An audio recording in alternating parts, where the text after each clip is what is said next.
back again with an extra special episode this week on the Kingdom Hearts Mailbag episode. That's right. For those of you who thought that Kid Fury was bullshit. I don't know why you thought. I don't know why either. Why? What is wrong with you? Somebody hit me up on Instagram like, yo, Kid Fury was serious about not recording this. What the fuck made you think? I don't know. I was kidding. Don't know why y'all thought we was playing. But yes, a mailbag episode instead. Thank you guys for tuning in. I would love one of y'all to remind me of which episode it was where I first discussed Kingdom Hearts 3 on the podcast, because I'm sure it was one of the very first episodes. It could have been one of the first 5 or 10 episodes of the series, because I know that we were in that studio we was ganking from them other people. Yeah. And Facts. it was like right after E3. Well, then maybe it was after. It could have been a couple. If it was after E3, then it must have been in the summertime. Wow, E3 been going on that long? E3 is like,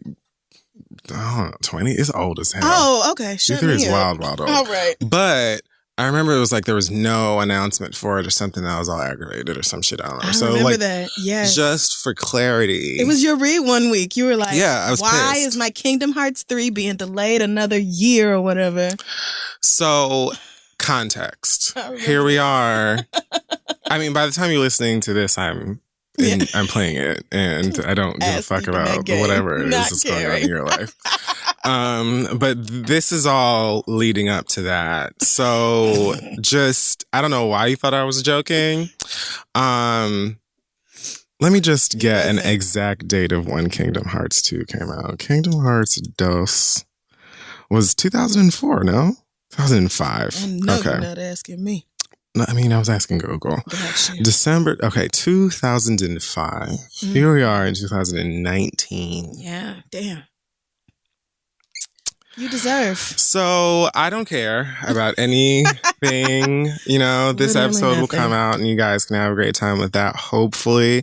I don't give a shit what else happens in between the time that we're taping this and when it releases either. If Beyonce puts out an album in between that time, which is very possible. It is. You know what I'm saying? She did give us a caption the other day. She's very excited. Listen, speaking of which. 2 captions in a row, let's pull over. And then gave Blue Ivy Carter her photo credit as well. And speaking of Blue Ivy Carter, y'all hoes had so much to say. Please do it. You had so much to say about this child. Did. What was growing out of her scalp that God gave her.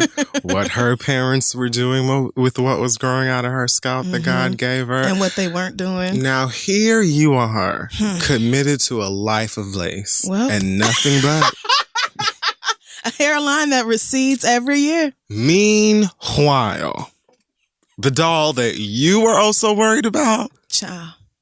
More hair than your whole bloodline. How dare you, in fact? Yeah. And you should have seen it coming. See, this is what happens when you leave your baby alone. You leave her hair alone. You ain't got her in the shop like a grown woman getting her edges snatched back into some too tight braids or putting a perm on her head for, baby first day of kindergarten. This is what happens. And Blue Ivy is flourishing. And we love everybody. You know what I'm saying? Absolutely. Everybody and all hair and all head. No, I'm talking to the people everybody. who... Specifically? Yes, the fuck. Specifically, I am talking to those of you who had something stank and terrible to say about that baby's head. I am talking to you, hoes. And the true gag is, in that photo with the 2 sentences with emojis as well, Beyonce not only gave you another look at her child's full head of hair. Right. She said, look at what she came from. I would like you to know that my child is not bald. Because she literally was never when they did the Hello Blue Ivy Carter Tumblr. No, but she does not have to worry about that. Does not. Listen, I got this. I've always had this. Yeah. My child. Yeah. A 10. You see how at 7 we were twins? You see how I'm perfect. Therefore, Blue Ivy Carter will also... Y'all never had to worry about her follicles. They came from me. Your beauty shop. And that's it. And that's what the fuck you do. You worry about what's growing on your head and your baby's head and pay less attention to what Beyonce is doing with her baby's head. What the fuck are we here to do? I don't even. We're doing a mailbag episode today. So Yay. yes. Oh, but I wanted to do an update on the Fyre Festival documentary. I did watch the Netflix one. Right. It is very good. I think they're good in different ways. The Hulu one gets into Billy himself and his like lifetime of scamming and how we got to the Fyre Festival. Yeah. The Netflix one goes into the people who were affected by the Fyre Festival and like really digs deep. It has a lot of behind the scenes footage because of course, like I said, the same people who produced the doc were also promoting right and marketing the festival. But it gets into the mess. It has some wild moments. I'm gonna watch the Hulu one first. I haven't looked at either one. Yeah, honestly, and everybody, quite a few people were like, that's the way to do it. Like the Hulu one really sets the foundation for the Fyre Festival itself. So I think that's a good order to watch it in, but definitely watch them both. It's still so fascinating to me that they happen to put out Fyre Festival docs at the same time. Well, Hulu knew that Netflix's was dropping and dropped theirs early. Like 4 or 5 days before the Netflix. Oh, I love mess. Nobody knew Hulu was putting one out. So they came out of nowhere and was like, oh, was y'all looking forward to a Fyre Festival documentary? I know at least like 2 human beings at Netflix were like, hold the fuck. Like, and that's all the fun. That's all the fun I need. Because like nobody, in the grand scheme, everybody's watching both of them. Right. And I've heard good things about both Everybody of them. is watching both So I'm sure it's a win for both streaming services. They went on ahead and was like, I know y'all was looking forward to Netflix's thing, but here go one a whole week early. Somebody with an office, at least someone at Netflix, and probably some of the producers were like, what the fuck? Oh yeah, all the Slacks and G chats about that shit. I feel like in real life, Netflix and Hulu like employees probably get along. Yeah. But then, you know, social media probably turns things into like more of a joking kind of back and forth fight. You know who hate each other? Agents and attorneys. Okay, yes. They hate each other. Yes, they do. like, I feel like producers and writers and stuff like that oftentimes will be like, oh, yeah, girl, I'll see you at the gala or whatever. Right, of course. Well, especially because media companies, there's so much turnover. Like, you can't really be hating people like that because you're probably going to work with them in the next couple of months. That's true, too. Mm-hmm. Only when you get to like the real higher-ups and the people who are involved in legalities and technicalities and such as. But yes, excellent work that y'all did on those movies. As I ascend into the magic that Square Enix and Disney and Tetsuya I know too have blessed into my life, you guys can ascend into the mess that we're about to read from these mailboxes or this mailbox. So it's always something in here. Yeah, I found some cute stuff. I'm going to start this week since this one is actually, it says, my name is Roxas and my cousin is having a baby with a trashy ass white girl. Help. Now for you, Roxas is a character from Kingdom Hearts. So I felt like, definitely did not catch that. I just thought, why would you? It was like a cute twist on Roxy. Sure. That's what I thought. Okay. Is it? No. Okay. All right. So it says, hey guys, you can call me Roxas. My cousin / best friend, you can call him Riku, which I thought, why not call him Sora then, since Roxas and Sora were like more cousin-y. Yeah. Really? Oh. Ish. My Beyonce, my third eye beat. Yeah. It's been clicking lately. Solange is coming. That's probably what it is. I feel Solange on the verge. I feel Solange on the verge. But Beyonce, Solange has been seen filming things, and she's starting to get cute on that Instagram. Yeah, she is. Yep. That's what it is. My She's ready. Creole powers have been like, bitch, stay ready. Something's coming. Yep. So it says you can call him Riku, the cousin / best friend. He's the nicest man I know. I mean, he's truly one of those really great unicorn black men who loves... Like DeVal. Remember when you called DeVal a unicorn? Because, I'm not easy on niggas. And DeVal continuously impressed me to the point where I was like, okay, I don't understand. Where did this person come from? Who loves any and all people and would do anything to help anyone in need. He's treated me, the gay cousin, like gold since we were children, even though the rest of our family is as homophobic as expected for a Southern black family. The issue is he is kind to a fault. It's almost as if he is a total pushover. Anytime someone does something that makes him uncomfortable, he just shrugs and acts totally apathetic about it. And it has been like that since we were children. I've always been his sounding board when he comes to vent, and I've been his mouthpiece for things that he doesn't want to say out loud. Here comes the mess. Oh, Lord. A few years ago, he started dating this random white girl who isn't awful, but definitely is not the one from my cousin. Why not? I don't even know how the fuck you do this shit every week, bitch. I can't even get through half of it without laughing. She's pretty trashy and opportunistic. Well, they dated for about a year, then broke up. She moved on to one of our close family friends and dated that man for about 3 years. Gross. He took care of her, took her on family trips, did Christmas together, all of that mess. Well, recently, she and our family friend broke up, and guess where she ended up? No, not back with the cousin. My aunt started surprising, in quotes, my cousin with said white girl in different places, like home and even our black-ass church. What? Going as far as introducing him as Riku's little friend. So let me tell you something. Let me ask you something. So your auntie, I'm assuming a part of the homophobic Southern black family, is bringing this trash ass white girl who fucked the family friend and then went back to your cousin, and it's like, hey, Moles, your auntie, aka your cousin's mama, because that's even worse. Lord, okay. Let's keep going. Well, fast forward a few weeks, and now she's pregnant with Riku's child. Help God. I know fucking always happens when exes pop up, but damn, nigga, this girl, I'm super distraught because he's very uncomfortable. But due to how he's always been, he's very apathetic about having a child with this girl. Oh, no. He's even told me that he doesn't even like the girl, and she has a racist ass family. Well, shocker. Okay.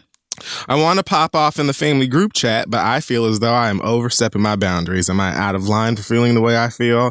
Should I just chill out, live out the curse of being the vocal family member? I would love your input. Thanks, Roxas. Roxas. So the thing is, like, your opinions aren't wrong. They're totally right. Mm-hmm. I feel the same way that you feel. Sure do. However, when it boils down to it, your cousin chose to fuck this trashy white girl with a racist family. There it is. Even though she had dated a close family friend for 3 years, and he, I guess, still brought her around to family events. So that must have been so awkward for your cousin. I do not understand why he chose to sleep with that girl after all them years. But if he's a pushover, then I could absolutely see her easily being like, hey, WYD. And him being like, pussy. Come over. Right. And you know, for straight niggas, sometimes that's all it takes. That's really all it takes. You really in my inbox offering up some pussy, so I'm finna take it. Yeah, sorry. I think. And if he is this great unicorn ass nigga and stuff like that, it's not even surprising to me that she like ran back over there and was like, you know, because that's a good guy according to you, who also is probably not going to do too much arguing or sticking up for himself, even though he knows and you know that you trash. It sounds like he's been taught to suppress his feelings all his life. Like you said, he just kind of shrugs things off when people do him wrong or like something fucked up happens. And it kind of sounds like if the auntie is the one who brought this white girl back around in his face, if that auntie is also his mama, it sounds like he got that because his mama showed him throughout his life that how he felt about something really didn't matter and he was going to have to accept it anyway. Because this mama does sound like if that's the mama, whoever this woman is, does sound like I don't know why some other auntie would be the one. That's even, oh Lord. That would be even This weirder. is just weird. She does too much. That's for sure. Yeah, it sounds like he has grown up in a household where the way he felt about things ultimately didn't matter, so he learned to shrug things off and just accept it easily. I mean, or it could really just be his personality type where he's just like, girl. Well, he's like apathetic about having this baby, but also is like not being honest with the girl about how he feels. One of my siblings is I wouldn't say pushover by any means, but is definitely the type to just be like, whatever, and shrug things off. Whereas I, especially now, and for most of my life, honestly, especially like starting in adolescence, was always the girl that's like, well, this is what I've got to say right now at the motherfucking moment. Like not in those words, obviously, in the house. But I was always more vocal and willing to be like, I do not like this, or this is how the fuck I feel about that, nice. et cetera, et cetera, et cetera. It's nice that your parents allowed you to do that. I mean, too, and don't get me wrong. I wasn't just barking. No, I know you wouldn't. You know what I'm saying? But I was more self-expressive in the way that I felt about things. And also the way that I am today where I wear my emotions on my sleeve has also been. So even if I didn't want to say something, it was very apparent how I felt about stuff. Whereas other people in the house weren't necessarily like that. So I'm saying like he could just be the type of person who is like, I don't even My brother's care like to make that. things. He's very easygoing, always has been all of our lives. He just kind of rolls with the punches and just goes with whatever. And I am not that way. Right. Yeah. So you never know. Like, but that if you naturally show that type of personality to, in my opinion, especially from a young age, people around you just get used to you being someone that they can get away with certain stuff with, good or bad, you know, like whether it's I'm going to go and get pregnant by you, Lord. or it's like, hey, can you watch my baby for me real quick? Like, right. you know, you're the person who I know, like, if I just want to vent, if I just want to talk about the same bitch at work that I hate, that it's really my fault that I hate them, but nobody else will listen, I know that you will. Like, that person, when you put that energy out in the world and people get used to you being that person, I feel like you attract bullshit because people know that they can get away with bullshit with you. Yeah. And so I understand you being the cousin, especially recognizing that your cousin is a really good guy and wanting the best for him and like to protect him and stuff like that, to like step in and stuff. But what you just said is correct. Like, he is still an adult at this point, and he did put his dick in a place that he makes voluntarily babies. fucked her. He knew what he was doing. So, I mean, you can go in the group chat, you know, blah, blah, busting on niggas, but I just don't. The facts are still the facts and things still are what they are. Yeah, because it's like, okay, it would be one thing if like the girl just came back and you just didn't like her, right? Because then I could easily see me going to another cousin, to my mom or whoever, and being like, so Wendy feels like she could just go and fuck P-Joe, but then she could come back over here and honestly, like... your family kind of don't make no sense anyway. The fact that the family friend was allowed to bring your cousin's ex around. The fact that the family friend was even like, oh yeah, let's do this. And for 3 back-to-back years. That ain't no loyalty. You not a family friend no more if you do some shit like that. Nigga, does he have any form of help besides you, my nigga? Okay, like, damn, like Roxas. all y'all got. Get him a Donald and a Goofy. That doesn't make any sense to you. But Donald and Goofy are a part of the Goof Troop. No. Nope. Okay. They're the friends, though, on Disney. And yeah. And they're like, they roll in the same clique. I've seen Animaniacs. The main character of Kingdom... So. Main character of Kingdom Hearts is best friends with Donald and Goofy. Donald is a wizard, and Goofy is a knight. Oh. And they're like his partners. They protect him and fight in the name of friendship. Is Mickey the main man in He's the Kingdom king. Hearts? He is. Okay. He's the king. All right. Well, that's fun. And a badass. Okay. I think. And no one fucks with Mickey. Okay. He's legit a legend. Okay. So he's like Obsidian badass of Kingdom Hearts? No. No, he's not. But he's like Rose. Oh, okay. So, yeah, he's actually a lot like Rose. I get it. Okay. Well, I kind of get it. Sure. All right. Anyway, so yeah, like I feel you, sir. Good luck. But at the end of the day, like even if you did have a family that wasn't acting weird about this trash ass situation, which they are, but even if they didn't and you went to them and they were like, yeah, we agree with you, what are they supposed to say? Like, she's still gonna have a baby by this nigga. Like, they're supposed to say like, hey, don't take care of it. Right. Like, she ain't going nowhere now. Yeah. And that's because your cousin fucked her. Yeah. And if your whole family is just kind of sitting back like, la da da, this is normal. It might just be like a Steven Universe situation where you're the weirdo and you don't fit in with these people. And you're just gonna have to spread your wings and fly. Sometimes it be like that. But the fucked up situation is that like his cousin has expressed to him that he doesn't like the girl. I mean, but what can you say? I wish you could go back in time and not fuck her. What can you do? You can't do nothing about that. She's like pregnant. Everything you can do about it now is illegal. Best case scenario at this point, I would say, like, you can say to him, hey, I'm here to for listen you when you to need to vent. Yeah. Talk about how much you hate her or whatever. There's not really much else. Yeah. That's pretty much all you can do that won't get you arrested. So, I mean, it says here, should I just chill out and live out the curse? Like, so you kind of understood it. Yeah. You knew. You ain't out of line for feeling the way you feel. That part I disagree with. But hey, bruh, niggas. Your feelings are your feelings and you are allowed to have them and process them and think about why you have them. Amen. All right. Next question comes from Lachey. I really believe that. No, I do. I met my best friend at work fresh out of grad school and she became like family. I'm married and recently had a baby after almost 7 years of infertility and miscarriages.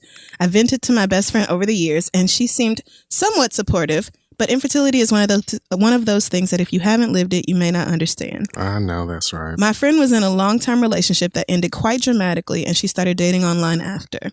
She was hoeing around with random guys, and everyone she met was the one until something happened and they broke up. I was always a judgment-free sounding board for her. I found a very creative way to tell her I was pregnant after an intense fertility treatment cycle, and her reaction was kind of meh, but I didn't read into it. Oh no, this bitch did. About 9 weeks later, she informed me that she too was pregnant. Here's the thing. She was pregnant by this dude she met online less than 4 months prior. Interestingly, when she was telling me about her pregnancy, she kept stressing about how she'd been off birth control for many years and it was her first time ever getting pregnant and it wasn't planned. I was excited for her, but a few weeks later, she had a miscarriage scare that sent her to the ER, and that was traumatic for me. It made me realize that for the sake of my own pregnancy, I was going to have to back off a bit to take care of myself. She has lots of family and friends here, and she would be very well supported. She brought up my baby shower later, and I politely declined her offer to host it because I didn't want to stress her out or be the one responsible for her swollen feet at the end of the day. She attended it, but didn't seem too happy. I didn't want to think this, but I'm starting to realize my best friend may have gotten pregnant on purpose. She hasn't had much going for her while I've moved on from our old job to a new one that pays me twice as much, bought a house, a brand new car, and won awards over the last 2 years. I've been very supportive during all her downs through this and tried to encourage her, but she's a bit of an underachiever. My baby is now 3 months old, and my best friend hasn't seen her or even held her. I've sent pictures, but she hasn't asked how the baby is or tried to come see her. She stopped by my house once to pick up a document, and the baby was upstairs with my grandma, and she didn't try to stay to see her and spent the entire time talking about herself. I'm disappointed, and I'm not sure I want to continue this friendship because I sense some jealousy. Am I overreacting or reading too much into the situation? How would you suggest I proceed with this? I'm usually the one to confront situations, but with her due date fast approaching, I would hate to be the one to set a pregnant woman off into labor due to stress. Thanks, Lachey. So here's the thing. If her due date is fast approaching, I say leave her ass alone and let her have her baby. Yeah. And you know, hopefully have a happy, healthy relationship with that baby for a little while and then reconvene when everybody is, you know, kicking into motherhood for a couple of weeks. You know what I'm saying? Like, it just don't even need, that's not even something that you need to be worried about right now. In my opinion, you have a 3-month-old, congratulations, and go and change that stinky little thing and love all on it and all of that stuff and be happy in that situation. And, you know, wish her well on her journey for the same thing. Mm-hmm. And then when you guys are comfortable, then you can possibly talk about that. Like, you know what I'm saying? I do. It's just not even, I get it. And it sucks to feel that way about a friendship, especially given what you have been through, what she knows you've been through. And I completely understand that feeling of like, girl, so hey, are you happy for me or not? Like, are we friends or not? But it's just, I feel like given all that's going on with the both of you, it's not even a priority at the moment. This shit doesn't need to be. The whole issue of her getting pregnant on purpose, I don't think is really an issue. If she did, that's, I mean, it's not really any of your concern anyway. It's kind of her thing. Like, trying to have a baby to keep up with somebody else sounds, I hope that she did not do that. But I totally agree that there's no reason to stress her out with her about to give birth. And honestly, maybe she'll have this baby and y'all's friendship will just naturally end because she will be wrapped up in her newborn. You certainly are wrapped up in yours. And it may just be months that y'all go without speaking anyway. I think you probably should have, after her miscarriage scare, which was, you know, I'm sure very frightening for her and, of course, triggering and traumatic for you because you've been through so many. I probably would have told her to her face, like, sis, love you down. However, this right here has fucked my mental health up because it takes me back to a dark place. So forgive me that I'm going to have to keep my distance for a while and, you know, prayerfully we can come back and, you know, get to a good place. I feel that. Because when you kind of just decide to be emotionally distant and then she asks to host your baby shower and you're like, oh no, girl, like, I mean, this is supposed to be your best friend. It's kind of like, like I'm not even nowhere close to pregnant and Jade is already telling me how she's planning my baby shower. I'm like, girl, what? So I feel like, you know, it's not just her. I feel like there's some communication issues on your side as well. But Nothing that probably couldn't be worked out if hormones weren't like flooding the both of you the way they are. Yeah. So I would, let her have the baby, send congratulations, well wishes, send a casserole or whatever y'all do over in the UK when people have babies. I don't know. Do y'all come over and give new mothers food? Well, that's what we do in the South. I don't know if y'all do that in England, but people just bring...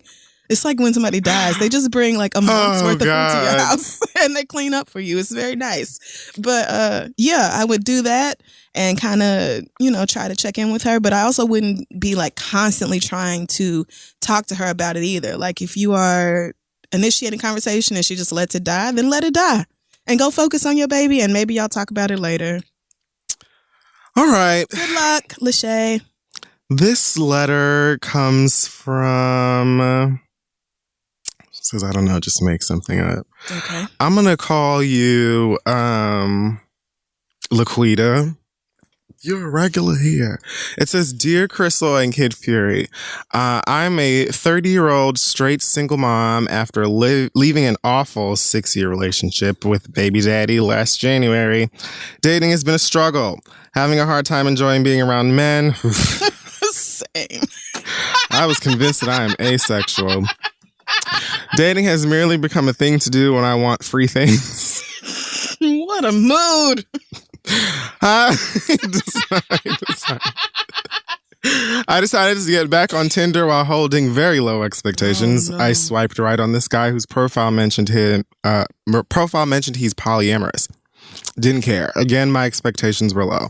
We met up for drinks and turns out he's a big ass nerd, like stereotype nerd, picture Black SpongeBob. Not my type in the slightest, but I actually liked him. He's so sweet and funny. We hit it off famously and rather quickly. I was swoon in capital letters, which is nice since I haven't even had crushes on anyone in years. We went back to his house where I noticed his comic book selection. When I asked him about it, he reminded me that he's poly and the comic books were his girlfriends. It caught me off guard because that detail slipped my mind entirely, so I told him I forgot. And we talked a little bit about his relationship with her. You forgot he had a girlfriend? Yeah. Okay. Yeah, sure you did. I guess they were just like... You were swoon. Talking about you totally forgot. Nerd stuff. Yeah, got you. He said that his girlfriend cheated on him, and as a result, they opened their relationship. And she put what in parentheses? Yeah, same. He told me that she's been with... How do you read these in life? He told me that she's been with several others, and he has been with 0 in their whole 3-year relationship. Well, I was his first. He's also said that he hates the guy that she's seeing on the side, understandably. He said that he's really awkward, so he has a hard time meeting girls. He just stays at home while his girlfriend messes with other people. LMAO. His girlfriend? Somebody crown that bitch. Anyway, I can tell he's really into me and I like him too. If he wasn't a nerd, I would feel the same way. Anyway, I can tell he's really into me and I like him too, so we fuck. Haha. He must have said, I can't believe we're having sex right now. I can't believe we just had sex a number of times during and after. I would like to mention now, the subject of this email is I can't believe we're having sex right now, but it's with the like capital and lowercase all jumbled up. The SpongeBob. Like the SpongeBob meme. The SpongeBob. That's why I picked it. Okay. Where was I? Anyway, I can tell he's a number of times during and after. We hung out 5 times in these 2 short weeks. He's eager to spend time with me and he seems genuinely interested in what I got going on. I really do wish I was the progressive poly type. Sadly, I am not, but I really do like him. So my questions are, does this sound like he's a dopey ass pushover who's with this girl because he's madly in love with her? Yes. Or maybe just scared of being lonely. Probably that too. Yeah. How do I tell him this shit is just not for me without sounding like I'm giving him an ultimatum? Thank you so much. Love you too. Well, what you mean ultimatum? Ultimatum? For what? What? Y'all not in a relationship, right? Like y'all fucked once? Or I hope it wasn't more than once. If he did all that, I can't believe we having sex. I'm sorry, my pussy would have dried up immediately. Like, what you mean you can't believe it? You can't believe... Oh, no. Okay, so since you can't believe it, it's finna not happen. Because that is not a turn on at all. Ugh. No, sir. I mean, you don't owe this man anything, so I don't understand why you so worried. But she likes him. That's not. I don't think that she's trying to like. She's not trying to save this. Well, nigga. based off what you said, it sounds like he needs to do a lot of work on himself. Right. It sounds like he decided to open the relationship so that he wouldn't lose his girlfriend, even though she cheated. Yeah. Right. Like, yeah, you're right. She was like, if we're gonna stay together, then I got to be able to see other people, and we can both date other people and just be in this relationship. She sounds like that cheating ass bitch from last week. Who was like, I just want to keep my bills paid, but also fuck other people. My niggas in the military. Right. He's deployed, possibly risking his natural life, but the dick over here is just, it's all right. Like, bitch, what the fuck? Yeah, except, at least the military husband didn't agree to no open relationship. Right. I feel like this brother has self-esteem problems because when faced with his girlfriend's infidelity, he decided to pretend like they wanted to be polyamorous. Right. He didn't want to be polyamorous. He wanted her. Yeah. And she didn't want to stay faithful to him. So this is the reason I picked this question, right? I picked it because I feel like she has two ways to go here. Okay. One of them is to just leave that nigga alone, which is probably the easiest one to do. That's what I suggest. But if you take the other route, it's messier. Okay. It's messier. It's a little petty because you could more than likely steal this nigga.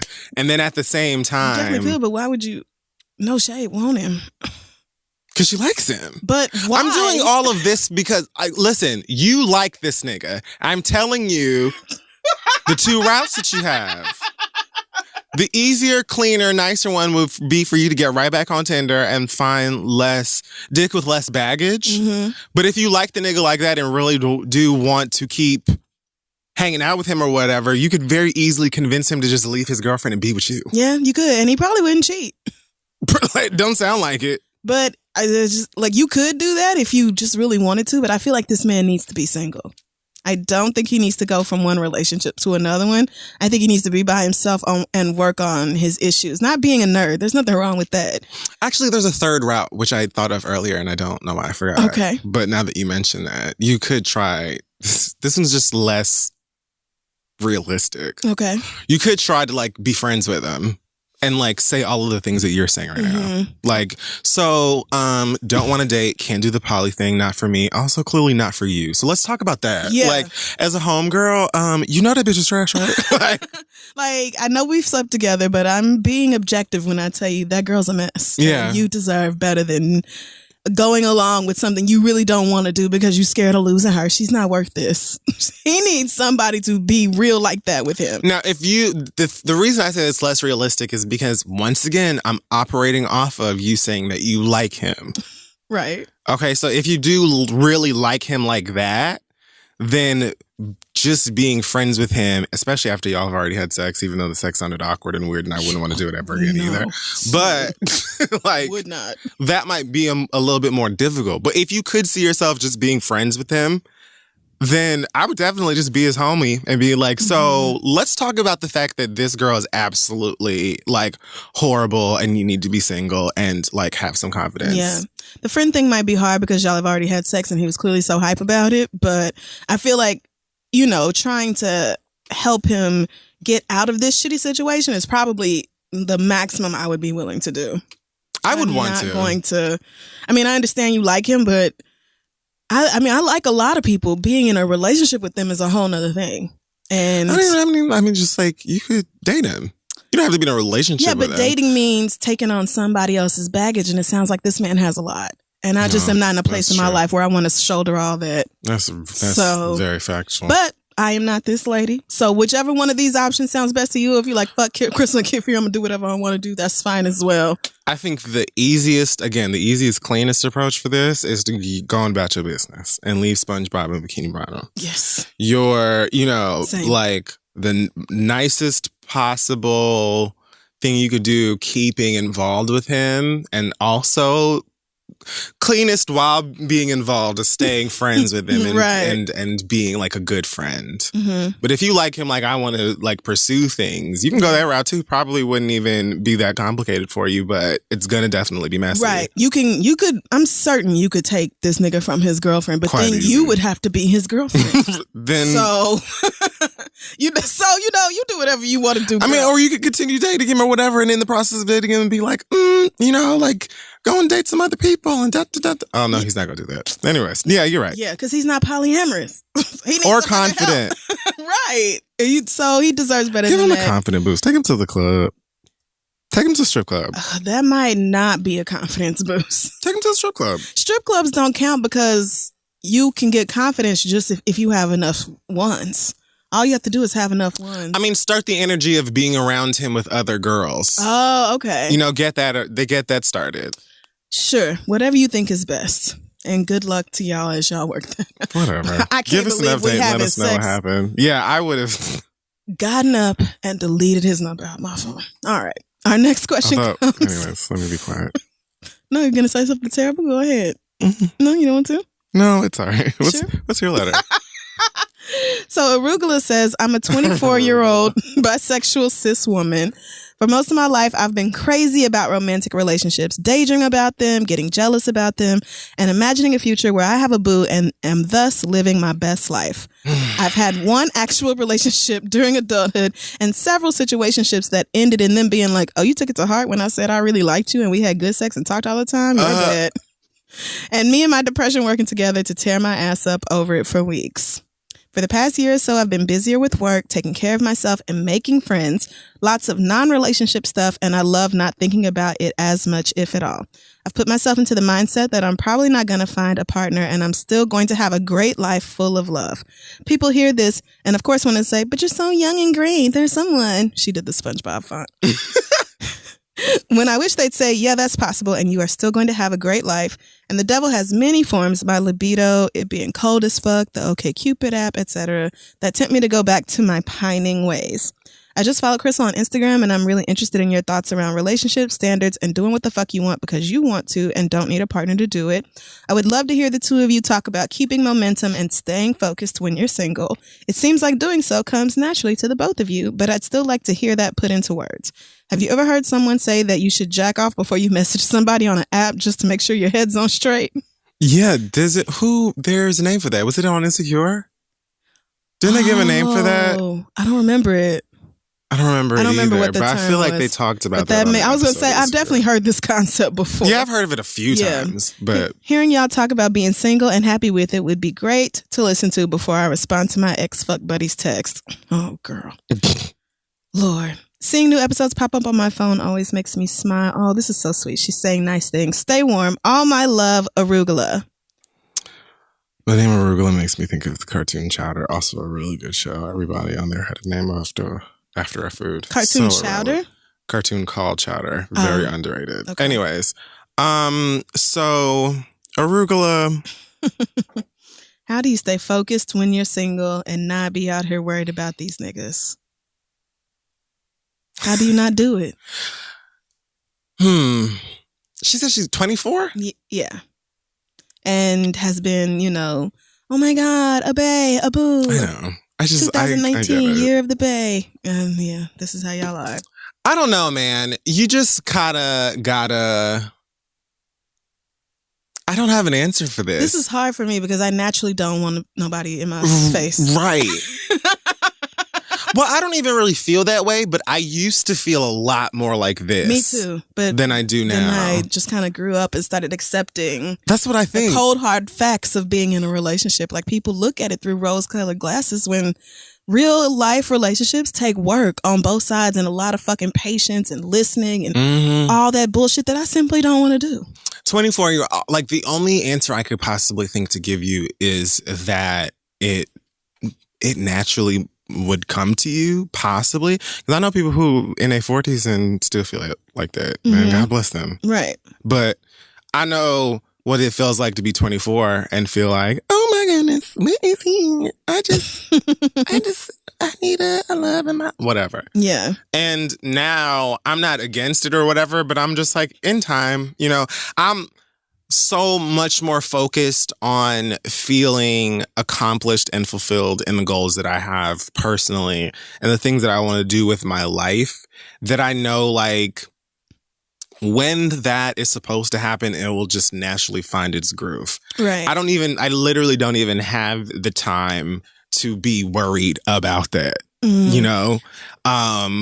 So I think that, like, you do you. Like, naturally, 24 years old, you're still, like, you're going to think things about love and dating right now that when you're, like, 28, you will be like, bitch, what? Fuck was I on? You know, much less your 30s. Right. So your views on all of this is going to morph as time goes along as well anyway. Plus, you know, if you date niggas, then Chile, so much harder. Each one will be a scar, and when I'm and sorry, a lesson learned. I'm kidding. I'm joking. Are you joking? I don't. I'm embellishing. I'm not really doing that. Adding a little spice. I'm just saying, like, the more dating that you go through and stuff, the more lessons that you learn, the more you learn about yourself, the more you learn about how you love and how you do not want to be loved, et cetera, et cetera, et cetera. And so it just comes with experience, girl. Just date and don't expect anything of it. Yes. Even if it's a situationship and you find yourself, like, really feeling somebody, if they said from the beginning, like, look, this is what it is. And even if, and the thing is, a lot of people, especially at your age, y'all don't really know what the fuck y'all doing. You know, you don't want to be in a relationship, but you don't know how to establish boundaries and say, this is what I'm willing to do and this is what I am not willing to do under these circumstances. Y'all all trying to figure it out and you fucking your way through it. So I would say, you know, try to approach dating with just I'm getting to know this person. I'm adding some more dating experience to my life instead of I'm finna find me a husband. Right. Like, it doesn't have to be that way. You're not. And I don't like that you've already put yourself into the mindset that you're probably not going to find a romantic partner. Like, but I do like that you follow that up with, I'm still going to have a great life full of love. Yes. That is what matters. I agree. I'm not saying, I don't necessarily agree that you're probably not going to find one, but it is so important to focus on, like, having your life and your dreams and your goals and prioritizing yourself, because at 24 with no kids, why the hell not? Like, girl, this is your time to focus on you, and you've been doing that for the past year, and that is great, but you still kind of have these moments where you want to go back to being heart eye emoji over these niggas, and that's just natural. Sure, I've heard that some of you have these feelings, especially at that age, girl. Come on, like, it's just natural to be like, yeah. Oh, you know, I wouldn't mind being up underneath somebody, right? Or if all your friends have a man, you like, wow, really? So I'm just the only bitch over here, Netflix and chilling by myself. I have been there. Sure, that's nice. This is real fun. Oh yeah, so all you niggas really just gonna make out right here in front of my face? Okay, so y'all just gonna hold hands. Well, I guess I'll watch Bird Box alone tonight. Yeah, block your ex fuck buddies. Don't go back to niggas that you used to fuck. Make new mistakes with new dicks. Yeah. And yeah, approach dating more like a learning experience instead of, you know, some mission that you have to cross off or some accomplishment you have to achieve before you hit whatever age, because that's not how it works. It's very easy to sign a marriage license with somebody else. It's very difficult to maintain a marriage. Yeah. So yeah, that would be my advice to you. But, you know, ultimately, you are going to be fine and have great accomplishments and lots of love and support and joy in your life, even if you never get married. It's very possible. I can't wait for you to be 34 and be like, girl. Right. When you're 34, you look back at your 24-year-old self. Because first of all, I barely even remember things that happened when I was 24. Damn. Barely even recall until my friends are like, bitch, remember that time we went to the gay club and you lost your panties? And I'm like, big mood. Got you, ho. Yeah, got you. Yes. So don't sweat the small stuff. Amen. All right. So this letter comes from Petunia. It says, greetings. I am a single Black female currently in pursuit of higher education and financial security. Petunia gets it. I live in a predominantly white suburb in the Trump state of Ohio. Periodically, I will park the vehicle that I pay for in an unassigned parking space in the condo community where I pay a homeowners association fee to enter my condo that I pay mortgage on. Y'all are so funny. I am blessed to have a garage parking space as well. But being that I am singularly responsible for getting my groceries and myself inside safely, I often prefer to park in the space closest to my building's entrance. This space is unmarked, no handicap sign. On more than one occasion, the elderly Anglo-Saxons, who some would refer to as neighbors, have encouraged me to park elsewhere, as they are old, raggedy smokers who prefer to take less steps from their Confederate flag-adorned offspring's vehicles to the entrance of the building. I smile and ignore them. Today, there was a typed courtesy request on my door from the property manager asking that all residents be considerate of Lou Ellen. Wow. I bet that's her real name, too. She did not change that for the show. She did not. Who is wheelchair bound? Is that one of the white people? Yes. Okay. Lou Ellen, who is wheelchair bound, and asked that we not park in the space closest to the entrance. Apparently, Llewellyn's daughter complains that it's difficult for her to get her mother into the car if that space is occupied. Mind you, the curb is sloped and therefore very wheelchair accessible from any parking space. My question to you both is, should I acquiesce this courtesy request or continue to park as I please and send Lou Ellen my thoughts and prayers? You ain't shit, girl. Thanks for your help. Petty, please. Petty, please. Petunia. Oh, Petunia. Yeah, that's my favorite. So I would say leave the spots closest to the door for people who need them. However, in this case, since they have the Confederate flag on their cars, they seem racist. And therefore, I don't want to give them any sort of concessions, and I don't care about being nice. So yeah, if Lou Ellen is part of the Confederate, if she's MAGA, crew, then I don't give a fuck. I wouldn't. If it was an old black lady asking me not to park there, I would never park there again. I would even dream of it. Facts. Okay, I will leave a post-it on the ground that says, "I am so sorry, May." Miss May. I would bring her some jam. Let me tell you something. My apologies. Yeah, that. The property manager needs to go ahead and change those spots into handicap spots. Right. If they only want Lou Ellen to park there. If it's not a handicap spot, then you can fucking park there. And you don't have to be courteous to somebody you don't fucking like. Lou Ellen better find a way to get reserved parking. Child, tell her to ask Donald Trump to figure out a way to get her in and out of her house since she love his ass so fucking I heard much. he's opening the government up temporarily. Ask Lou Ellen if in them 3 weeks or whatever, if Trump could get her a parking space for herself. Yeah. Tell her to write Trump. Be like, I need somebody to come install a sign. I'm normally all for doing stuff like that. Especially if you're in a wheelchair. I don't give a fuck if I don't like you or not. Well, I mean, honestly, wheelchair, pregnant, cane, elderly, I'm all for giving those people your seats, give them your parking spots. But if I see you with a Trump anything on, you'll be lucky if I don't kick your ass over. And them is just straight facts. And I don't give a fuck. That's all. That's it. I saw an old white man driving a Yukon on the way over here with a giant Trump banner on the back of his car. And I was just thinking to myself, like, yo, like... In New York City? Yes. First of all, I mean, I know the nigga from, whatever, but Long like, Island. I was just like, oh, white man, like... Oh, no, that's... Somebody might try to run you off the road. Yeah, and then what you gonna do? You ready? But to get ran the fuck off the FDR? Like, listen, we paraded our Obama stickers around and pissed you racists off for years and years and years. You are allowed to show support of your president. Your president. Sure you can. Yours. The one yours. Y'all elected. Okay, but he just incites so much rage that I would be... Anyway. That's your decision. That's y'all's fucking decision to make. But once you out yourself as a racist, my consideration for you and your needs goes out the fucking window.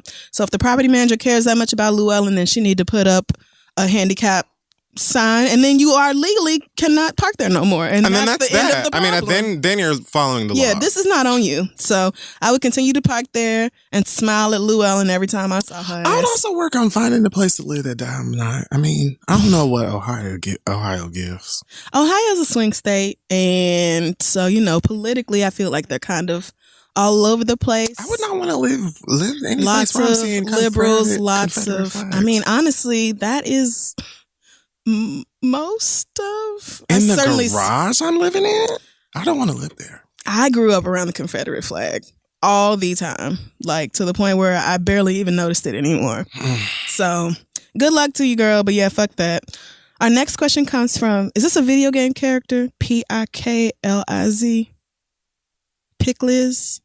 Pickles? I don't know what that is. Sometimes people put names in here. I don't know what they are. And I think they're video game characters. Pleakley? Pleakley? From Lilo and Stitch? P-I-K-L-I-Z? No, that's not even how you spell Pleakley. Okay, well then it must be Pickliz. All right. I don't know what that is. Pickliz says, I'm in a new relationship with a sweet man. He has a web design business, a good job and car, and he takes care of his mom. I would judge him for living at home, but he's a great guy and still in his 20s like me. We're both Haitian, which I love. Ideally, dating a Haitian man and passing on our culture is goals. Yes. Okay, I get it. That's all I got. He's a gamer, which is fine, except I think it takes away from his appearance and hygiene. That's not what does it, sis. It isn't, but he could work on his gut, whitening his teeth, and his sweating problem. Woo. He also needs a pedicure because them pointy toenails are a no-no. What do you like about it? He also has no fashion sense. You are flaming this man. My looks matter to me, and I want my man to have some level of concern about making a statement and impression. So I'm not gonna lie. I have a lot of body and wellness things to fix too, but I'm constantly telling him about my day and exercises and showing him perfumes while his ass is playing video games. My question is, do I have a right to check him on these things? Because it's not like I'm trying to change his personality. He's funny, sweet, a good listener, and great in bed. But am I wrong for trying to dress him up and make sure he smells good? How great is he in bed if he stinks? He sweats a lot, so he's not dirty, but he needs to deodorize more frequently. You might as well be dirty. Musty might as well be dirty. Like, what the fuck? Dirty might be better. Because dirty, I can at least understand. You just got dirty. But, all right, anyway. If it's not wrong to check him on these things, should I wait until it's been a few months? I don't want to mess this up, but honestly, as shitty as it sounds, but it's already. I can't imagine bringing him to meet my friends just yet. Tell me what you think. Love y'all. For real. Pickliz. Y'all just be raising grown ass adults. Y'all do. Voluntarily. Y'all be like, my boyfriend is a 5-year-old. What am I supposed to do? And he still lives at home with his mama. He still lives at home with his mama. So clearly his mama don't give a shit. So either. He's being raised. Sort of, I guess. This is who he is. I don't know. Is she wrong for wanting him to do a little bit of maintenance before she brings him around? You're not wrong for wanting him to do those things. You're wrong for expecting him to. And I think that you're also wrong for remaining there. Let me tell you something. Video games, I play them all of the time. Same. All of the time. They don't prevent me from washing myself. No. Nor do they keep me musty. If I'm musty, I'm actually not going to sit there and play video games. I'm not going to do it. And it's a distraction. I'm not even having fun no more because yes! I smell. I'm not having fun if I'm funky. It's like Fun and funky. That's a song. Yes. Let me write that down. It's like when I get up in the morning, okay, I can't operate until my teeth have been brushed. Same. Nothing else can happen. Mm-hmm. I cannot do shit else. No. The worst times, the worst mornings I've had are those mornings where we're traveling or something, we're in a hotel room and I didn't bring toothpaste with me. Because now I had to go and fucking find some. And I cannot, I don't want to do anything. Can I borrow some toothpaste? You was like, can I have some toothpaste? Because I don't want to do shit else. I know you don't. And that's 100% the first thing that needs to happen. So like, I don't brush my teeth. I'm still asleep. Same. That's just it. Same. Honestly, don't talk to me because I'm going to be incredibly self-conscious about what my mouth is producing right now. So, if you feel like being his mama, I guess, like, I don't know why you would. It doesn't. Okay, so he has a gut. You don't like that. He sweat. He stank. He needs to whiten his teeth. He needs a pedicure. He has no fashion sense. I think. Well, first of all, he had the gut when you met him. So asking him to lose weight is fucked up and wrong. But I just think it is. Asking somebody to change their body type so that your friends are impressed is garbage. And honestly, The gut is like least. The gut is at the very bottom of the list of issues. The gut could go. And the yet gut, it's gut the can first go. thing she mentioned. The gut don't even need to be a part of the list. The gut can be. The gut really is could have just left the gut part out because he had the gut when you met him. You love fucking him with the gut. So asking him to lose weight so that he's presentable for your friends is garbage. Sorry. If you want him to whiten his teeth, I mean, unless it's an issue of him simply not brushing them thoroughly, some people just don't have white teeth. Yeah, that's true. Some people naturally have stained or colored teeth. They're not some perfect ecru or whatever they're supposed to be. And it is what it is. Now, he may have an issue with brushing thoroughly because so many other things on him don't smell look at well. the list. But that's a bigger issue than just not having white teeth. Right. He sweats. Okay, we all sweat. Maybe he needs a better deodorant or a stronger one. Possibly. But everybody sweats. He needs a pedicure. Okay, bitch. Well, he needs a fucking pedicure. Now there we can go and do some things. You ain't got to go to the shop for that. You can soak your feet in the tub at home. Listen. Cut your nails, clean out from underneath them. I mean, it don't take a lot. It's really not even that much. You get you a little tub and a little kit. Okay. Get started. Get you some Mary Kay or whatever. Get you one of them little pumice stones. They got them everywhere now. But really, scrubbing your feet, your heels and stuff, getting that dead skin off and clipping your nails, your feet will feel better. He may find it easier to walk or stand upright. But like, this is a man in his 20s. Lord knows I do go out and get my pedicures. But when I do, especially if it's been a while, and they get that dead skin off, it feels phenomenal. It feels like a brand new foot. Yes. Like a brand new foot. When I do a baby foot peel, it's one of these peels. It's like you put these little booties on and then your feet slowly start to peel over days. It is disgusting. Yeah. But your feet, you will not stop rubbing them against each other. They feel so good. And they look nicer as well. Right. So, I mean, some of these things are hygiene that he needs to work on, and some of them are your personal preference that you want him to do before he meets your friends. Like, he don't wipe. You don't like his fashion. It's fashion. I'm mad at you because you said he don't wipe, and that distracted me. Oh, okay. He probably don't wipe good. It's probably some dingleberries back there. Oh. Just clinging in the hairs. Probably so, right there betwixt his cheeks. But if you don't like his fashion sense, then buy him some clothes you do want to see him in.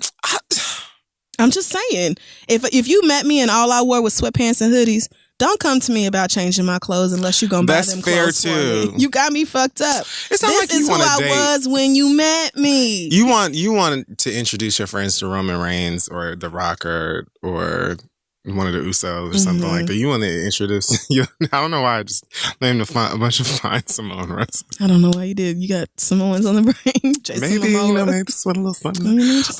But the parts of him, such as like his weight and his style of clothes or how much time he even spends video games or whatever, like that were a part of who he was when you met him, like trying to jazz him up and pimp your ride for your friends or whatever is lame. It is. But he can absolutely get to work on them feet, get to work on that body odor. And just being clean. Yes. Okay? He don't need to look like Luke James or name a fine shirtless black person. Well, damn. Oh, shit. Anyway, Idris Elba. There you go. Broderick Hunter.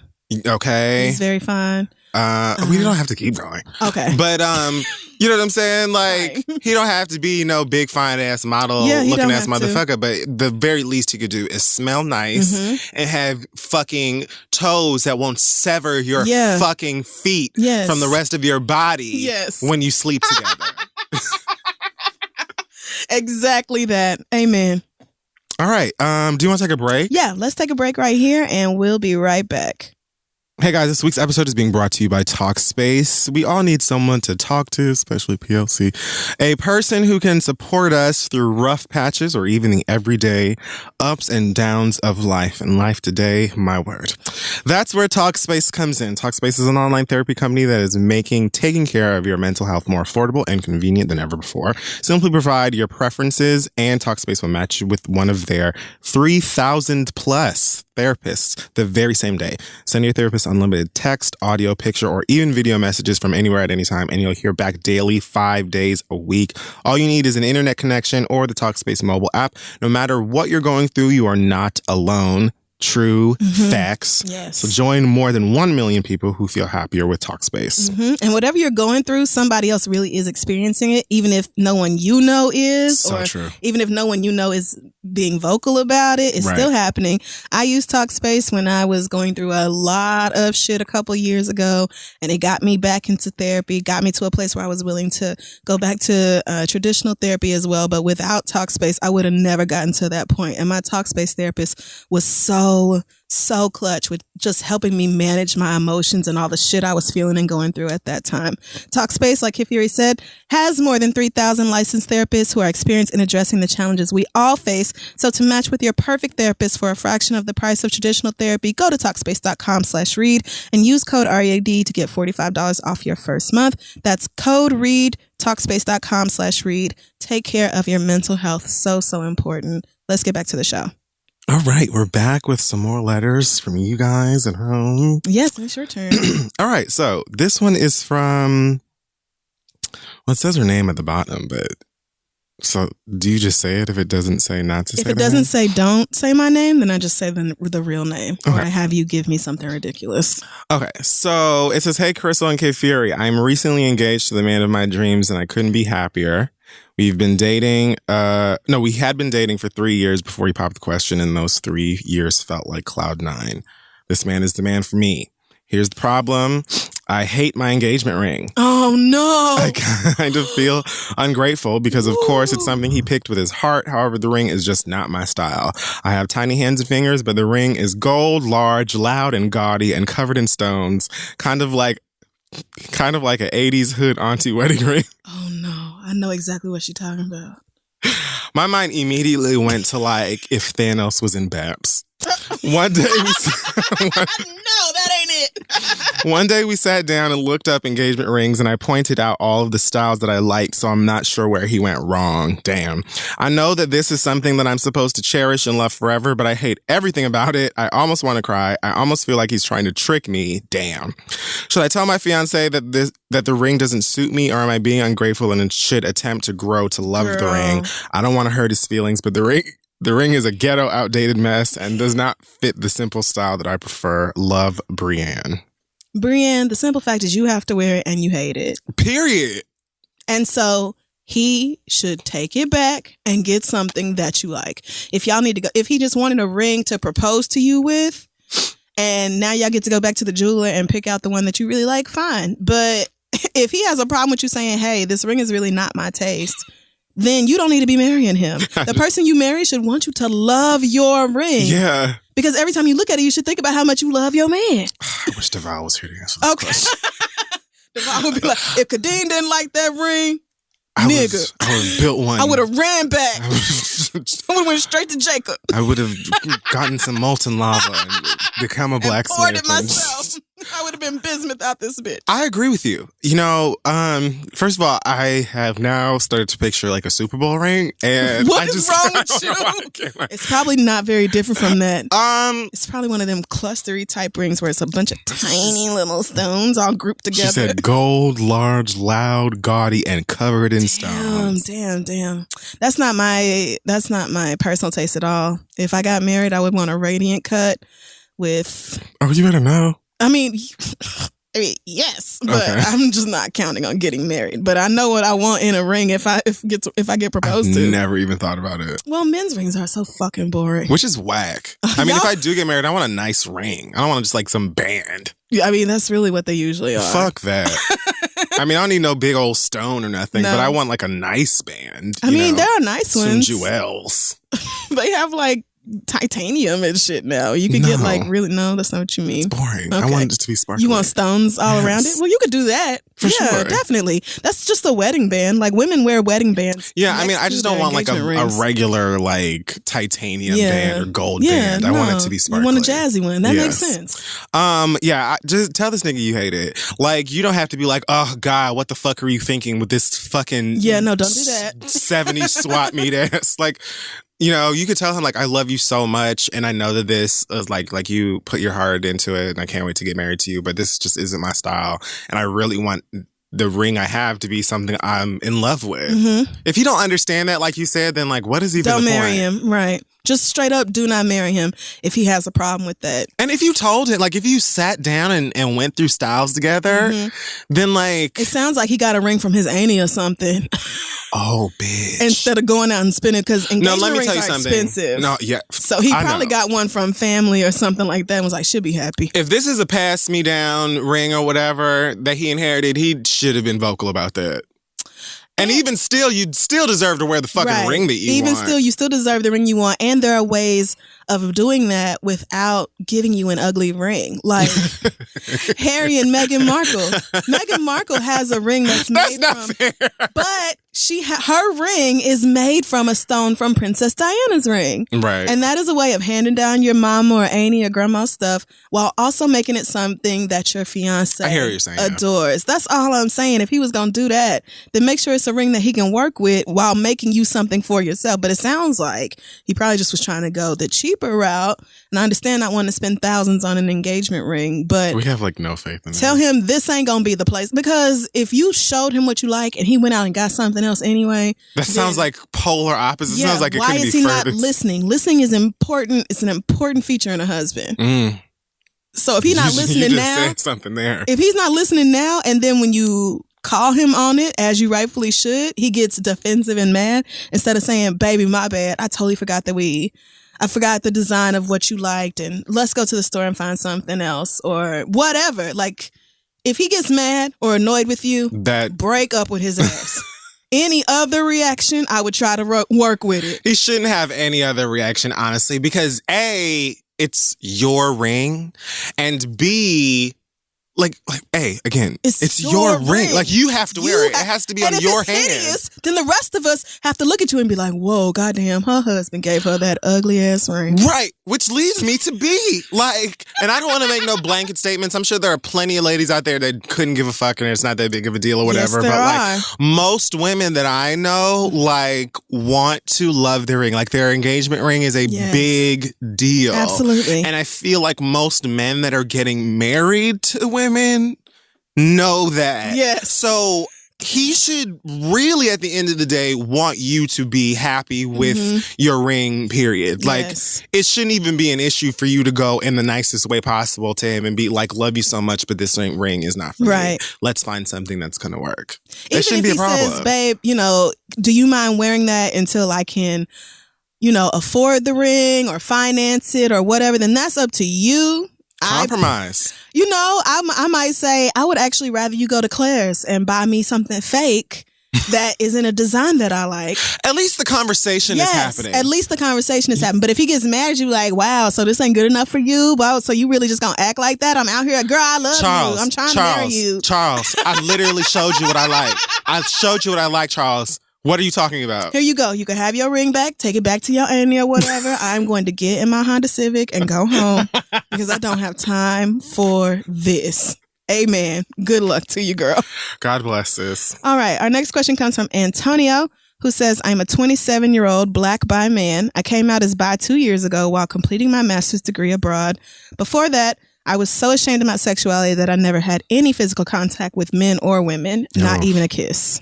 Damn. Wow. Before 25. Okay. Cool. Suffice to say, when I did come out, I made up for lost time. No. All right. And became a responsible hoe.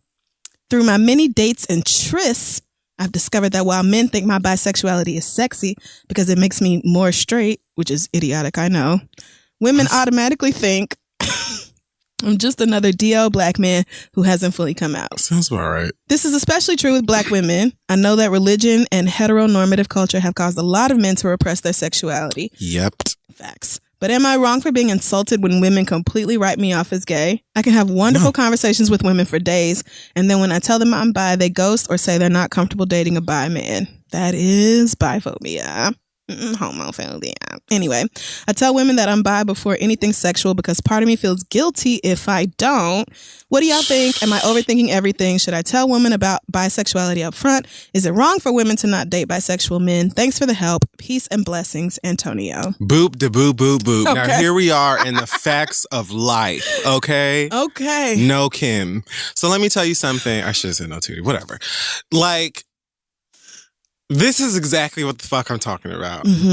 here you got this is it. A nigga that's bisexual that is doing what everybody says he should do. Yep. Not because everybody says he should, because he personally feels like a sense of responsibility to tell the women that he sleeps with that he is bisexual. Obviously, I'm trying to fuck you. I must have some sort of, you know, desire for vagina. Right. So the fact that you had to like spit it out, like, you know, like desire for coochie. But here we are with women assuming that bisexuality in this brother is not real and that he's just gay and he can't. And so when you're dealing with niggas who don't say anything to you, it's like, it's such a weird and complicated, like, conversation, and it's another part of the reason why my DL video took so long to... Oh, really? It took so long? Is it up? Did you do it? Yeah, I posted. Did you? Yeah, it's on YouTube? It's on IGTV. Oh, okay. It's unlisted, but... The fact that I was really about to go to your Instagram and look for it, you're trash. I think that, like you said, a lot of phobias, a lot of the wiring that's been placed in us, especially Black people, due to heteronormative ideas and culture, is a part of why this sort of thing happens. People, male, female, otherwise, can be attracted to all kinds of human beings. Okay? So the idea, oh my God, especially when we watch day after day women go back and forth between puss and dick, like it's nothing. Like it's nothing. But for some reason, it is just outside of the realm of understanding that the same thing could be possible for men. It's like specifically Black men. So then when these niggas don't be telling you nothing and they be operating like in the shadows and at the same time feeling all kinds of fucked up and confused and weird about themselves and living full ass lives with like this suppressed emotion and expression and all kinds of stuff like that. This is part of the reason why. And now I know a lot of Black women. Like I know a lot of Black women that would date an openly bisexual guy who is open about it. I probably wouldn't date a cis man who wasn't bisexual because the ones who only identify as straight, a mess. Look at you. You know what I'm saying? Like, look at what happens in what's going on in your brain. No, I'm not even talking about your sexuality. I'm talking about look at your brain. Just thinking things through. Look at the way that you think about, you know what I'm saying? Like, you know better. I do. And maybe that is because we're queer. You know, that probably has a lot to do with it. I don't know. But some of it is just common fucking sense. If he's around you and his dick is hard and he wants to fuck, then he's attracted to you. Regardless of whoever else he's attracted to. It's just that I was actually, kind of taken aback that he said that guys find it attractive.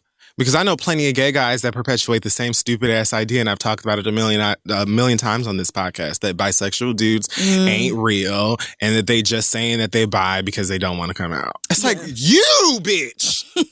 Them? Okay, I try to get through sometimes. You know what I'm saying? But you gay nigga, are you fucking serious right now? I don't know. So, do I think that women, do I think it's wrong for women to not date bisexual men? It's complicated again to me because I think that like people have their preference and stuff like that, but I think it's ignorant. It's just, it's ignorant. It's just ignorant. I mean, I think it's wrong if only because their reason behind it is homophobic or biphobic, and that is wrong. Like, I feel like their justification for it is wrong. Yeah. So, I also don't think, though, that you owe disclosure of your sexuality to anybody that you're not trying to date or be in a relationship with. If these are just people you're hooking up with, for what? How is that any of their business? You know what's their business? Your STD status. And about nothing else. That's simply it. You don't owe these women disclosing your sexuality, and if they get mad or ghost you or whatever, then those women have their own issues surrounding. It's so like 1983 of you. It really, I mean, this is just... Like, girl, what? It's almost like straight cis women think that bisexual men are more likely to give them... I think most of it comes from a fear of HIV. It absolutely does. Yes, that down low shit. That, what was his name? James, whoever he was, that nigga who like started the whole down low thing. Remember he was on Oprah all them times? Oh my God. I don't remember his name, but that nigga sparked a lot of fear in black women nationwide. And it's just, girl, Meanwhile, y'all raw dogging these whole ass niggas that you got, like, what I'm saying. and you know that this nigga is a whole ass nigga and running around here on Twitter talking about I'm allergic to condoms.org and like, and you love it, and it's all the good. He could have fucked somebody else, another woman 2 hours ago raw, and now he about to fuck you, and you feel more comfortable with that than a bisexual man who is a self-professed responsible hoe, which I am assuming means uses protection every time. So it's like emotionally and physically, the bisexual man is a safer choice. And yet you still want the nigga who is going to dog you out one way or another. Not saying all straight men will do that. Just saying that if you will accept behavior from a straight man that you would not accept from a bisexual man, that is your bigotry shining through, girl.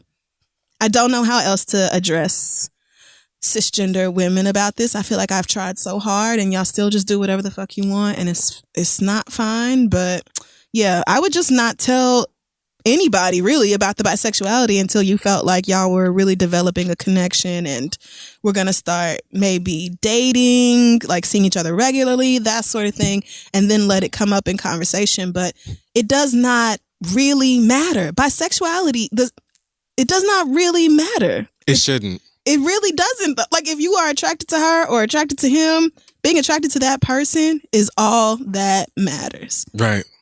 Even if I like dated and slept with nothing but women all my life, if I met a man who I was just like, bitch, I don't care, this nigga's it, then it doesn't matter. I don't know. Y'all get so hung up on shit that does not matter. It's so fucking annoying. I've said it a million times. If you black and bisexual and you're like open about it, God you might as you. well be gay oftentimes, because the amount of pussy you're not going to get. Mm-hmm. I just especially don't think from black girls. There's nothing wrong with not disclosing your sexuality, because my sexuality is not going to be that the thing that gets you in trouble. And y'all automatically associate gay or bisexual men with booty diseases or I just don't like the idea of my man taking dick in the ass or putting his dick in somebody else's ass. And it's just like, you really got to work through that on that's your bias and your bigotry shining through, sis. That's not his burden to carry. I get it. Oh, all right. Good luck, Antonio. So this one, too spicy. Okay, so do you want to do one about... And you know what? I'm just going to do this one. Okay, great. So this one comes from, should I say their name or not? I'm just going to make up a name for you. Sure. Your name is going to be Quanetta. And oh my God. It says, "Hey, Crystal and Kid Fury." Why Quanetta? Do you know a Quanetta? I do, and I hated that bitch. She was the girl my girlfriend cheated on me with. Oh, fuck that name. All right. No, it's fine. She's Quanetta. What happened with Quanetta? We wanna help her. So I mean, I don't still have feelings about Quanetta, but every time I hear that name, I'm like, well, I remember. I'm gonna name her Persia. And you don't hate a Persia? No, do you? Okay. Don't know any Persia. So Persia says, "Hey, Crystal and Kid Fury, I absolutely adore you guys and your show. I was only put onto it a few months ago. You guys are great. You don't have to say nice things about us." It says, "I am a 23-year-old cis straight black woman." Oh, here's the please give me a fake name. Thank God. All right. I moved out of my mom's house when I was 19 and had been living with roommates. Last year, I finally became financially stable enough to move into a one-bedroom all by myself. Needless to say, I've been loving every second of it. There are no words to express the joy I feel in having total privacy and seclusion and being able to do what I want. Amen, girl. I feel you. Now, here's the problem. My complex is a new building, so when I first moved in, there were no neighbors. About 3 months after I moved in, a family of 3, husband, wife, and 6-year-old little girl moved in next door to me. One day I got a rude note on my door from my neighbor telling me the walls are thin and when you are being intimate in your bedroom, my 6-year-old child is a part of it. I was extremely grossed out by her choice of words and the way she phrased that. Admittedly, my boyfriend and I had been enjoying the solitude and may have been a bit loud. I responded by putting a note on her door telling her that I didn't appreciate her creepy phrasing, but that I would try to keep it down out of respect for the child because I was raised right. I gave her my number and told her to reach out to me that way if there were any more issues. Since then, my boyfriend and I have definitely toned it down. We don't have quite as much fun in bed as we used to because we are trying to be considerate of the child next door. However, the walls are extremely thin. No matter how quiet you may try to be, there is no such thing as silent sex. I mean, I've heard there is, but those people are like very good sex. Boring. I don't.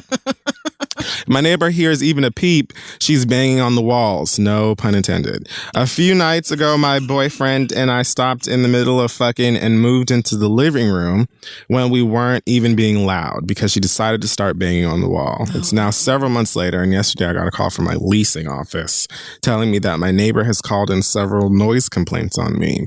I'm conflicted on what to do now. On one hand, I feel really bad that a child's bedroom is next to mine and definitely don't want her to be able to hear me having sex. On the other hand, I also don't pay $12.50 a month to not be able to have sex in my own bed.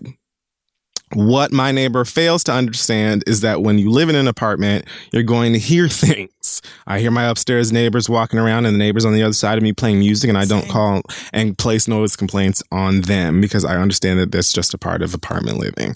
But the leasing office is threatening to fine me if she keeps complaining. What should I do? P.S. My boyfriend lives with his mom, so there's no sex. Oh, going there for sex isn't an option. Okay. I was going to ask, where else could y'all go? I mean, I feel sorry for the neighbors, I guess. Like, it would suck that your child's room is like the same place where you can hear people enjoying sex, very much. But that's not really your problem. And now that she's brought the leasing office into it, I would just be like, all right, let's handle this through the leasing office. Like, right. You're going to have to write a letter or go up there and be like, do y'all know what the noise complaint is she's talking about? It's me having natural sex in my bedroom. That I paid. And if she don't like it, $12.50. If it's that big of an issue for her, then maybe she need to trade bedrooms with her daughter. This is my thing, right? Because if your daughter is 6, what kind of sex are you having? When you said that it was like the first time that she was having sex, I don't know if you was yelling, I'm about to come right there. I don't know how verbal y'all get. The better, the more the better. But like, if you toning it down, in my opinion, at this point, I'm figuring like maybe the squeaking or the movement of the bed. I was thinking like maybe even screaming, like no screaming. Like literal screaming. But other than that, right, it's like natural sounds of sex. I don't remember 6, and I don't, shut up, hang Brian. around many 6-year-olds. Oh, so 6. I don't. What the fuck did you think I said? I don't remember sex. I thought you were saying I don't remember sex. Like, it's been so long, I do not remember. Anyway, yes, don't remember age 6. So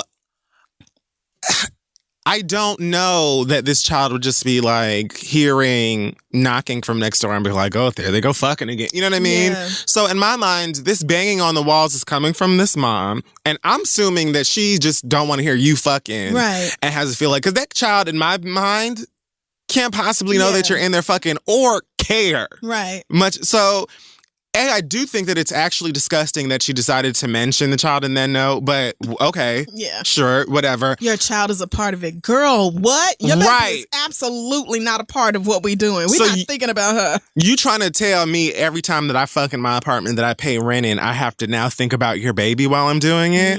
You got me fucked up. So tell them niggas to call me. I will definitely dial them right back. And I would love to hear what they think about me having natural, toned down, according to you, sex in my apartment. So I can't fuck in my apartment because there's a child living next door? She better switch the room around. Switch the damn rooms. Do some feng shui, bitch. Something. If it bothers you that much that your child can hear noises, which I'm sure, I live in an apartment as well. I've lived in many. You can absolutely hear what other people are doing depending on how thick the walls are and how loud your neighbors are and a bunch of other things, because it's a bunch of residences all stacked around and on top of each other. People are living in very close proximity. You are going to hear things. Some neighbors just like to be annoying. Like some people just like to be that But she's gotten the leasing office involved now, so I would just, write out everything and take it to the leasing office and be like, if we need to have a mediation or whatever where all of us get together with the leasing manager and we talk about this and figure out a solution, then fine. But I just feel like it's incredibly irrational to ask people to not have sex in their bedrooms because a 6-year-old might overhear in another home. And guess what? Guess who was here before you? I was here already, and I don't care. Like, I just don't care, girl. I'm going to have sex in my apartment. Yeah. Point blank. Truly, if it bothers the lady that much, then she should trade bedrooms with her daughter. And maybe her daughter's room is much smaller than hers, or hers has a bathroom attached or whatever. But that's really none of your fucking business. So I would just say go to the leasing office and try to work it out with them since she's already gotten them involved. You know what I would do? And I'm not even suggesting this. I'm just saying because I'm petty. Okay, I can't wait. I would absolutely leave a little gift on their doorstep. What kind of gift? Probably a little Amazon box or something. Inside, there would be a pair of earmuffs. That's not bad, though. You could buy the baby some like kitty headphones. Frozen. So she can plug them right into her iPad, and a box of ear thingies. Mm-hmm. The word is escaping me right now. Earplugs. Yep. And then when we getting it in, y'all can just go right on ahead and plug your ears up. Or you could move to your own single family dwelling where there are no neighbors who are literally attached to your home, and therefore the only noise you hear in your house is you and your family. They could do that as well. People, like, she and her husband don't have sex? People fuck, girl. Right. She and her husband probably don't have sex. Maybe that's it. Maybe she mad. I'm telling you she's mad you getting dick. I'm telling you. Or maybe, is she married? Is it a couple that moved in next door? Is it she just said her husband. She said husband, wife, and a 6-year-old. Oh, okay. Well, I mean, clearly they was fucking at least 6-7 years ago. Hello. So what's the issue? Sounds like she's got her own problems and she's taking it out on you. Yeah. I mean, you tried to handle it civilly and she got the leasing office involved, so. Okay. Plenty of other people would have been recording porn next door after that first one. Tell her to call the police about it and see what the police have to say, since you want to be that fucking stupid. It's not loud music. It's not partying. It's not people littering and leaving trash all over. It's people having sex. Sorry. Apartments suck. Great. Like, that's it. That's literally it, girl. Like, what are you supposed to say? Oh, all right. Next question comes from La Llorona. Wow. It says, I'm a 26-year-old Latinx woman. Last year, I was diagnosed with PTSD, major depressive disorder, and generalized anxiety disorder. In late November, I started antidepressants to help and was told that in 2 to 4 weeks, my symptoms and suicide ideation might worsen. I took precautions to prepare for the following weeks, like preparing safety cards with my therapist, scheduled phone calls with my therapist for winter break, and consulted with loved ones to be prepared to help me if a depressive episode was to roll around. Surprise, surprise. 4 weeks later, I began a depressive episode. I had just come back home from graduate school and was with my boyfriend of 1.5 years when I had a really bad anxiety attack. The next day, he broke up with me, saying that he couldn't deal with me anymore. I asked to get back the letters I wrote to him and showed up to his apartment to see everything I had ever given and made for him thrown into a bag by the front door. I immediately had a panic attack. My ex yelled at me and told me I was disturbing his neighbors because I was crying and hyperventilating. And then he said, it's not my job to make you feel better, and looked through his phone, glaring at me until I gained the strength in my legs to walk out of his apartment. Our relationship was already rocky because of the long distance and my mental health problems, but 1 week prior to the breakup, we had a discussion about the future of our relationship and we recommitted to each other. So I was shocked by his sudden decision to break up and the way he treated me. I felt like garbage. I know it's difficult to be with someone because of their mental health, but I was doing everything to try and improve it. I was seeing a therapist, using apps, communicating with friends regularly. I started medication and even managed to get straight A's in grad school, despite having anxiety attacks on a weekly basis. I was working my ass off, but because I wasn't eating healthy every day, going to the gym 4 times a week, and doing homework in a timely manner, he didn't think I was improving fast enough. Lord. I was bedridden for 2 weeks, lost weight because I wasn't eating, wasn't sleeping. I had to be monitored to make sure I didn't self-harm, and I had to fight to not be taken to the ER. It's a month since we broke up, and I am still heartbroken and haven't managed to shake off this depressive episode. I am just so angry that I was broken up with over something that I was working so hard to overcome, and no matter how hard I was trying, it wasn't enough for him. A lot of my fears and anxieties during the relationship was that I was a failure and not good enough, and that I loved him more than he loved me. And when he broke up with me because of my depression, it felt like he confirmed those anxieties. It also didn't help that this was my first relationship ever, and I don't feel like I will ever be able to get over him despite how shitty he treated me and how terrible the breakup was. Do you guys have any advice to help me get over my ex? Is there anything else you think I can do to help manage my depression and anxiety? I feel so lost and just want to move forward, but I have no idea how. Thank you. Also, she said, Kid Fury, please watch Mob Psycho 100. I watched Mob Psycho 100. Great. And that I should play Shadow of the Colossus. Should I? Should you play Shadow of the Colossus? That's what she said. I don't. It sounds like a no. Think. I think she probably suggested Shadow of Colossus because it has some similarities to Breath of the Wild. Oh. Like, sort of ish. Okay. It's an interesting, I don't know, maybe you'll like it. I'm can't Googling really it and it looked like the end of the world kind of dystopian shit. No, like you play a little guy who is trying to save a girl and he has to go and slay these giant beasts, basically. Okay. But there's literally no one out there but him and the horse and the beasts. Gotcha. So it's Zelda-esque. Well, we'll see. Maybe. Yeah. I loved it. So fuck him. A pox in his house. And really, like, life just has a way of fucking with you, you know? And I like to think of moments like this as spiritual tests of, like, what's the word? Not strength, but like, resilience? Fortitude. Yeah, resilience is a good word. And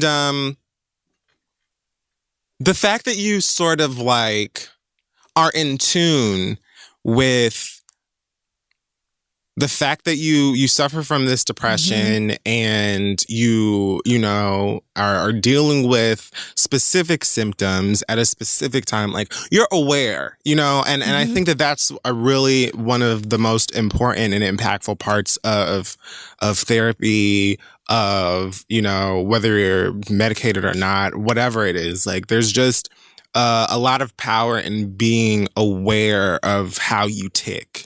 Yes. Like, spiritually and scientifically. Yes. So that you can, like, in moments like this, even though you feel shitty and you feel emotional and the world feels like it's ending, you can still be like, this is why it's happening. Yes. You know, like, it's a bit easier for me to deal with depression than I used to, even though it's still garbage. It's still, like, fucks the days up. Worst. Like, it, like, the effects of it are still there, but, like, a lot of the self-destruction that I used to cause myself in those moments is lighter, simply because I recognize it as what it is, and I'm able to sort of tend to myself the way that I need to, I feel like, because I know what's going on. So, like, you know how you feel and why and what you're going through, and all of it sucks.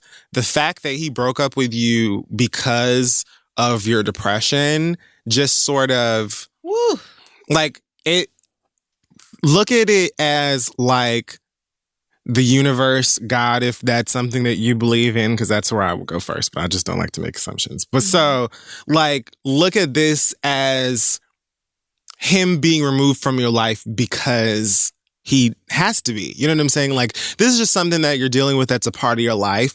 And you do not need anybody who's going to be around you who's not going to be fully supportive of that. No matter how much it sucks that he's not a part of your life anymore and how much you feel like you are the cause of that, you're not. Nope. Like, he should not be a part of your life, because the only person, especially somebody who's going to be involved with you at that level of intimacy, if they're not going to be 100% supportive of that, then they have no business being around you. He actually did you a favor by fucking off, because you need somebody who's going to be there that's going to lift you up in those situations. And like, let me tell you something, like, plenty of people have their own forms of depression that may not be clinical or, you know, whatever, that it's going to be difficult for them. You could be a happy motherfucker like 24/7 and it's still going to be difficult to deal with somebody who struggles from depression. So somebody that you're dating, friends with, related to, they're not always going to be able to help you in every moment where you need help. They may not it's going to be like a journey, and it's going to be work for everybody. Right. But to be completely written off and discarded because of your struggling, like, that needs to happen. Because, bitch, like, cool. You know what I'm saying? Like, cool, you're not strong enough. You're not, like, you don't have, like, the heart or the empathy or the spirit that somebody like me needs anyway. All you would honestly do is add to the destruction in my life. Right. And then things were already rocky between you. Exactly. So he could not handle it, and so he left the situation. And I would, like Kid Fury said, it really is a blessing in disguise, even though it does not feel that way right now. Right. You don't need somebody who's half supporting you or not really feeling like you deserve the support you need, but he's there because he needs to be. You don't need that type of person in your life, girl. That is trash. I would also like to point out that even though you have PTSD, major depressive disorder, and generalized anxiety disorder, you are doing a lot more self-care shit than I am right now. Hello. A lot more. I take my meds and I exercise, but you over here, first of all, telling family and friends to help support you. Ha! What a concept. Literally never. Preparing safety cards with your therapist, scheduling follow-up phone calls, using apps. Right.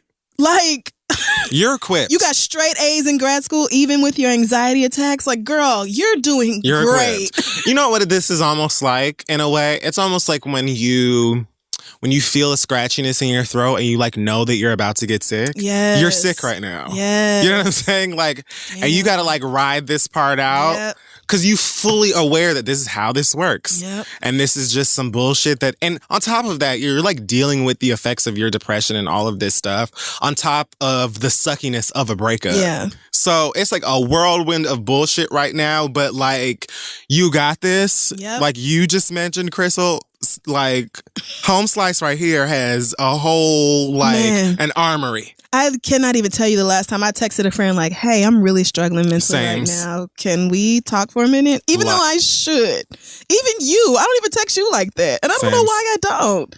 I just isolate so easily, and you are doing so much of a better job at that than I could ever dream to. So don't be down on yourself. You're actually self-caring in an incredible way. Also, straight A's in grad school, like, bitch, I couldn't get straight A's in undergrad nor high school. So nary a time. You are doing great, and now somebody who wasn't equipped to be in your life is gone and making space for somebody who is. Like, when you come out on the other side of this, girl, you're gonna be like, woo, all incredible. The bare necessities. Yes. The simple bare necessities. Play Best Thing I Never Had. You be all right.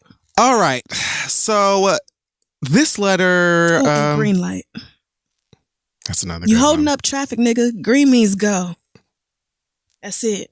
If you want to, you got the green light. So if you want to, you got the green light. Give it to mama. Go! Like, what an amazing piece of music. Beyonce, like a perm that's been left too long, it starts to burn. So this letter says, is this cultural appropriation? Oh, hey, yo. fuck. Oh, God. I'd like to start by saying that I'm a Dominican boy from the BX who has always had a fascination with Japanese culture, from anime, he says Boku no Hero, Sailor Moon, Bleach, to video games like Kingdom Hearts, Final Fantasy, and Persona. All great titles, all great anime. Hell, I've even worked in Japanese restaurants while I was in college, so I learned about the food culture and holidays. Naturally, I also really like J-pop. Japanese pop. I know J-pop. I was just I don't know no songs, but I know what it means. Okay, cool. One day I was listening to some girl group and there was a rap breakdown. I didn't think much of it, so I branched out and listened to K-pop. I figured the aesthetic is the same, and I still don't know what they're singing. I noticed that almost every group had a designated rapper. The group called Blackpink, love them, even has entire trap-style songs. The videos also draw parallels to trap artists here. To clarify, I'm not saying they do blackface, protective styles, or anything, but it's a little too black to the point where I'm not comfortable with the fact that I enjoy it. I voiced my complaint to my Boricua friend, and he expressed the same sentiment. So my question to you is this cultural appropriation or doing trap music in a different style? Much love, Phoenix Wright, which is the name of a video game character, which is a great video game also. Great. So I found this to be an interesting question. It is. I look at it like this, right? So I don't think that like hip hop is exclusive to Black people or that it even should be. I think that there's a respect that definitely needs to be there. But I also believe that hip hop music and culture is expansive enough and old enough and interesting enough that it can be, you know, performed, expressed, and celebrated by all cultures. The problem that I think a lot of people have, and some people, this may be like a subconscious thing for them even, is that a lot of y'all don't really like rap as much as you just like nigga shit. And I think that that's why a lot of people who are non-Black that gravitate towards trap specifically is because that's what they think of when they think of rap. They think of nigga shit. Right. You know what I'm saying? Like, so many non-Black rap artists usually gravitate towards trap music and gangsta music because that's how they perceive rap music, is like, you know, nigga shit and fancy cars, big asses, marijuana, gold teeth, and everything else that they believe to be stereotypically Black. Right. There are not many of them who are coming out and saying like their biggest inspiration growing up was Rakim and Nas and Wu-Tang and you know what I'm saying, like Run DMC like and whatever. Like them niggas want to be Migos, they want to be Gucci, they want to be Plies and whoever the fuck else, because that's the part of rap and Blackness that they love so much. They think that nigga shit is cool and don't respect niggas, you know what I'm saying? Black people. Right. So for me, I don't have a problem with non-Black artists making rap music or even trap music, as long as you're not lacing it up with a pink trap house and a turned over bike and a whole bunch of other like symbols that you don't really get. That's it. Yeah. You know, like, that have never been part of your life. I don't have a problem with K-pop, J-pop rappers, and I don't even have a problem with them doing a Milli Rock and whatever the fuck else in their videos and stuff like that. A lot of them Japanese motherfuckers dance way better. like I've seen a couple of videos where I was like, yo, all right then. But you know, when you get into the whole, like, I need to have an entire ice grill and like do the whole, and some of them do that as well. And I'm like, okay, you know, like whatever. Yeah, but no, I don't like that part. I don't like when they like fuck with their hair to try to make it an afro. I don't like that. Oof. I do not like whatever treatment that is that they do into their hair, because it just feels like, So it's not enough for you to enjoy the fashion and the music and the culture. You have to literally try to like wear it on your head. But there's, even as a huge fan of Japanese culture, there's still a lot about it that I don't understand, especially from like a societal standpoint. Like, I know that I love a lot of their entertainment, food, art, clothes, things like that. But when it comes down to like the community and like the way that they like think and move and stuff like that, I don't know a lot about that. I don't really know Japanese people, which is why a big part of the reason I would love to go over there, past me being a huge anime nerd. But so, I mean, I don't even really know where the thought process goes. I know there's plenty of Japanese games where you can create characters, but you can't make them Black. Wow. Or very, you know, brown at all. So, I mean, I don't know a lot about it, but in terms of this being cultural appropriation, in my opinion, it's just, it depends on how it's done. But I do believe that a lot of artists that make trap or have record labels and studios that push them to do trap it's a fascination with nigga shit. Yeah. These people, where I draw the line is where you try to take something and act like you invented it or started it, and that black girls or black people ain't been doing it for however many decades. That's my problem. I mean, there we go. With the Kardashians. Well, that's my problem when or if you do it like with a complete disrespect of where it came from. Like if you are wearing some other country's symbols that are like deeply religious or something like that, and you just wearing it to be some dickhead or for an Instagram picture, that's when I have an issue with it. Putting graffiti over Japanese people doing trap, I really don't care. Maybe it's slap. A lot of times, bitch, it goes off. I don't be knowing what the fuck they're saying until I go and look for the translations. Yeah. But yeah, sometimes it's the thing is, black people will accept you if you are actually good at it. We have accepted plenty of whites, maybe not into rap, but into our music in general. And if you're talented, you're talented. Right, it's because you got it. And if you're talented with respect, 9 times out of 10, niggas ain't gonna be like, "Oh, how dare you?" Right? How could you? Right. We really not. But the respect is so often missing. It does often miss, and we'd be right here again, like I said last week, right here telling you, saying it for decades, right? And whoosh, right over your heads. All right. Well, let's take one more break. You want to? And then we can wrap up the show. Hey guys, this week's episode is being brought to you by Quip. Inevitably, we all skip on that full night of sleep or skip a workout. Some of us might be brushing our teeth with a tired old toothbrush. Hint, hint, earlier letter. And today's sponsor, Quip, is a better electric toothbrush that can help. While some electric toothbrushes are too abrasive, Quip has sensitive sonic vibrations for an effective clean that's gentle on your sensitive gums. So while you're trying to transform your gamer boo into James Bond, you can have a toothbrush like one. Plus, its built-in 2-minute timer pulses every 30 seconds to remind you when to switch sides, and the multi-use cover works at a stand, mounts to mirrors, and slides over your bristles to pack and protect your Quip on the go. No wonder Quip is one of the first electric toothbrushes accepted by the American Dental Association, with thousands of verified 5-star reviews. Having seen and used Quip ourselves, I can tell you, I just really love the design of it. It's very sleek. It's gorgeous, yes. And being girls that fly around and go tell jokes and stuff like that, you need a protective part for them bristles, because it needs to be taken care of. And the fact that it has that suction holder where you could just stick it to the glass or the mirror or something if you need to, you'd be surprised. It's no excuse at how clutch it can be. Right. Plus, brushing with the Quip toothbrush just feels good. Your mouth just feels cleaner when you use a really good toothbrush like Quip. You can get started. Over 1 million happy, healthy mouths have.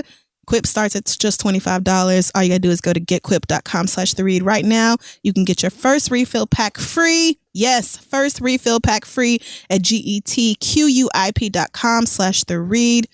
Dental health, also very important. Dental and mental this week on The Read. Absolutely. Ew, I rhymed. All right, back to the show. Okay, so we're back.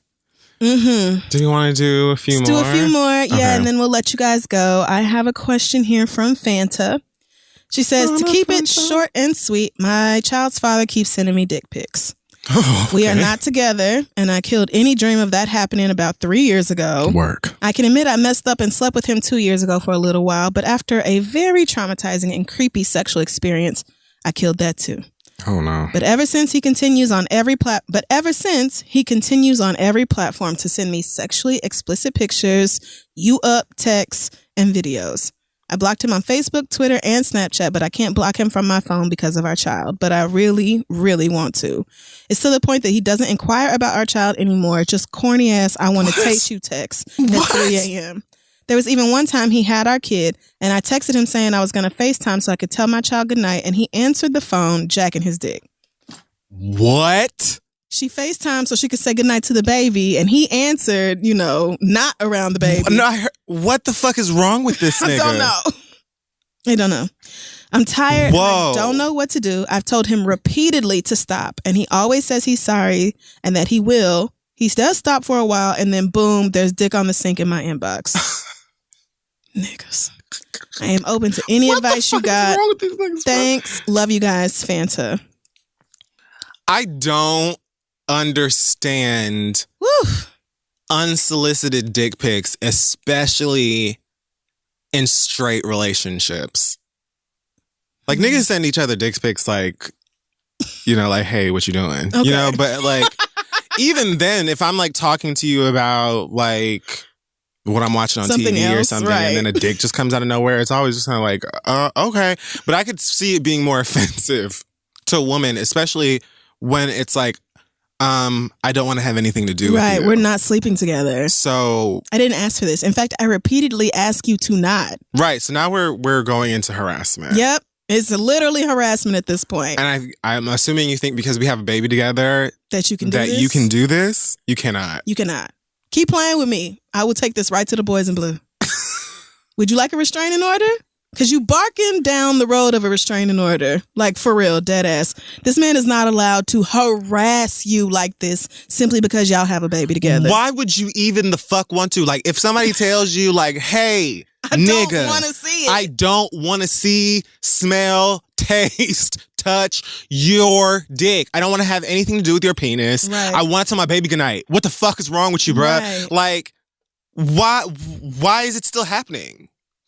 I don't know, because he just refuses to listen to what you actually say and is going to do whatever he wants to do anyway.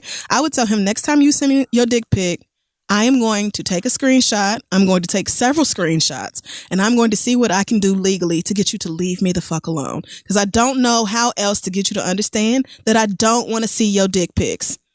Being nice and asking repeatedly has not worked. You and I have to have a relationship with each other. I don't know if you can call your phone company. I don't know if it's a thing where they can block one person from sending you media. Maybe he can be blocked from sending photos or videos. But even still, if you do something like FaceTime your child at the house, you shouldn't have to be scared that you're going to get him jacking off on FaceTime instead. He just is going, what the fuck? I would just put the fear of God in and be like, try me one more time. And I swear to God, you'll have a real fucking problem. Do not send me your ashy ass dick pics, period. Me and you don't have nothing to talk about other than the well-being and the safety of this child. God. Can you imagine? I just don't even get it. Like, just send your dick pic to somebody else. He needs to grow the fuck up. It's other women out here to fuck. Or, like, I don't even know. I don't even want him to harass nobody else. Of course not. But he needs to just move on and leave you the fuck alone. Leave you out of it. Go find somebody else to be with and focus on that lady and leave me the fuck alone. Or else. Or else. And niggas don't want the police involved ever. Would you like to go to court? Would you like us to have to go to court so I can tell the judge that my baby daddy won't stop sending me explicit pictures? And now we need to figure out, I don't know. I don't know what we need to do. Do we need to change visitation? Do I have to have some other phone number? I don't know what the judge could possibly say, but you're going to have to grow the fuck up. I know you don't want to go to court, nigga. I know you don't. Niggas never do. All right. So this next letter comes from Melina. Melina says, Dear Crystal and Kid Fury, I'll get right into it. I'm a queer woman, late 20s, and I just broke up with my partner a month ago. It was a respectful breakup. I discovered through therapy that I'm a serial monogamist, and I have not taken the time to be alone and discover what I want since I was 18. That's what I'm saying. Old boy need to do. He do. You're right. I'm currently in therapy, and so is my ex. We just recently got back from a European vacation that we booked when we were still together, and I expected for things to be cordial, light, and fun since our breakup was not at all dramatic, and we only dated for 3 months. For a little background, she's in her mid-30s, lesbian, and we have always had great communication. Oh, Lord. However, once we landed, things began to feel off. I ignored it for a day, but on day 2, I decided to ask what's wrong. Have I done something to you? And that is when she proceeded to tell me, you know what you've done. I was genuinely confused, and I asked her to just tell me. She said that when we were together, I slammed her against a wall, I slapped her, and I called her weak. In other words, insinuating that I abused her. I was floored, completely shocked, and speechless. At face value, those things are true. But in my opinion, they are dangerous to spill without context. What? I am quite sexually aggressive. The push against the wall and the slap were both foreplay that led to sex, great sex, to the point where my partner had also been sexually aggressive towards me to initiate sex. I called her weak when we were play fighting in the living room. I was picking her up and she couldn't move me. I told her that she was weak and she needed to get in the gym in a joking tone and manner. We both laughed. It was something that we did often. Wow. I brought up to her the importance of context and we talked it through. I even apologized if I've ever triggered her, but unintentionally triggering someone is not abuse, especially if you don't know they're being triggered. Once she brought up the things I had done to her, my mind immediately went to one of our conversations about victimhood. Through therapy, she found out that she plays the victim a lot and doesn't take responsibility for her part in conflict with her family, friends, etc. I don't want to blame her for how she felt, but I can't help but to think that being in therapy is boosting her victimhood and she's relishing in it. We talked about how she felt. At the end of the day, she admitted that she told these things to her therapist without context. I even started to record our conversations on my phone because I am no one's abuser. I would never abuse anyone, and I felt like I had to protect myself.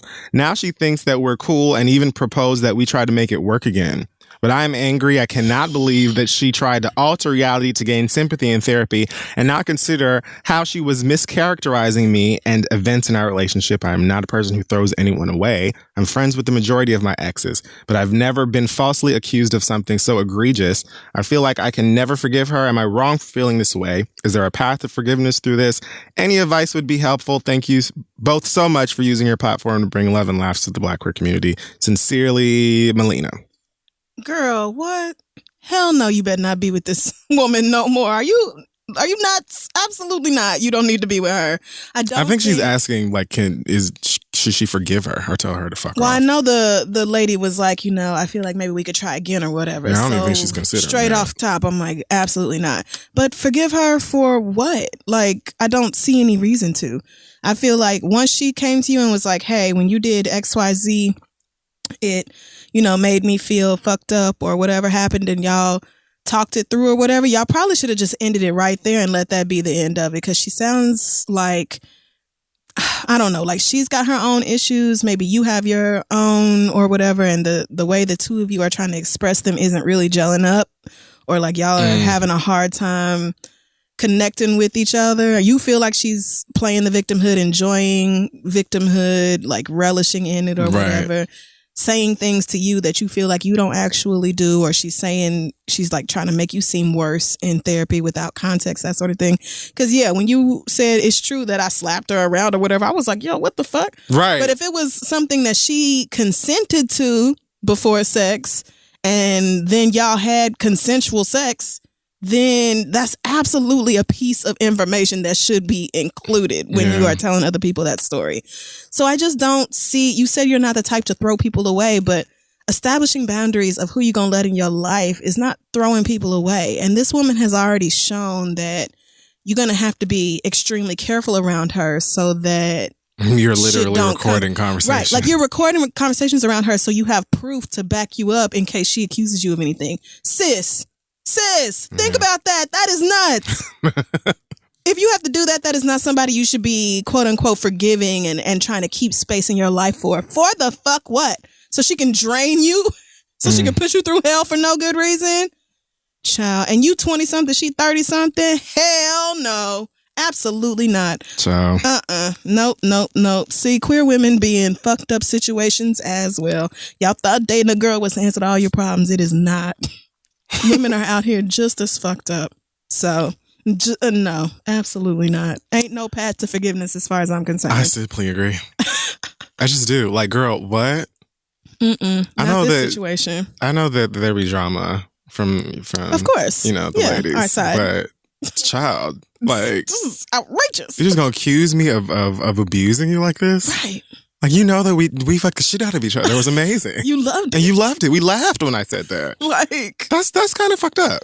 I just feel like y'all are coming from two different spaces. Maybe she's not in a place mentally, because what I don't understand is that if I'm putting myself in her shoes, if I feel like somebody took it too far during sex or said something that hurt my feelings, I may just decide to stop fucking or talking to them right off the bat.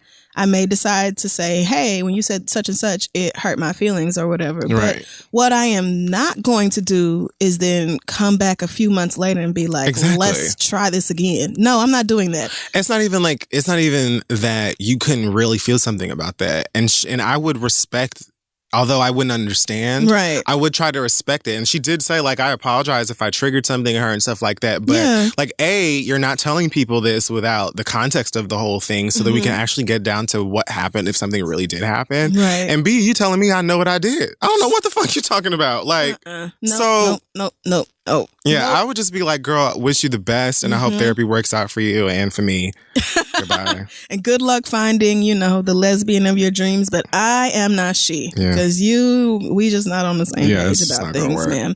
All right, next question comes from Unique, who says, I am a 27-year-old pansexual black woman married to a heterosexual 31-year-old white man.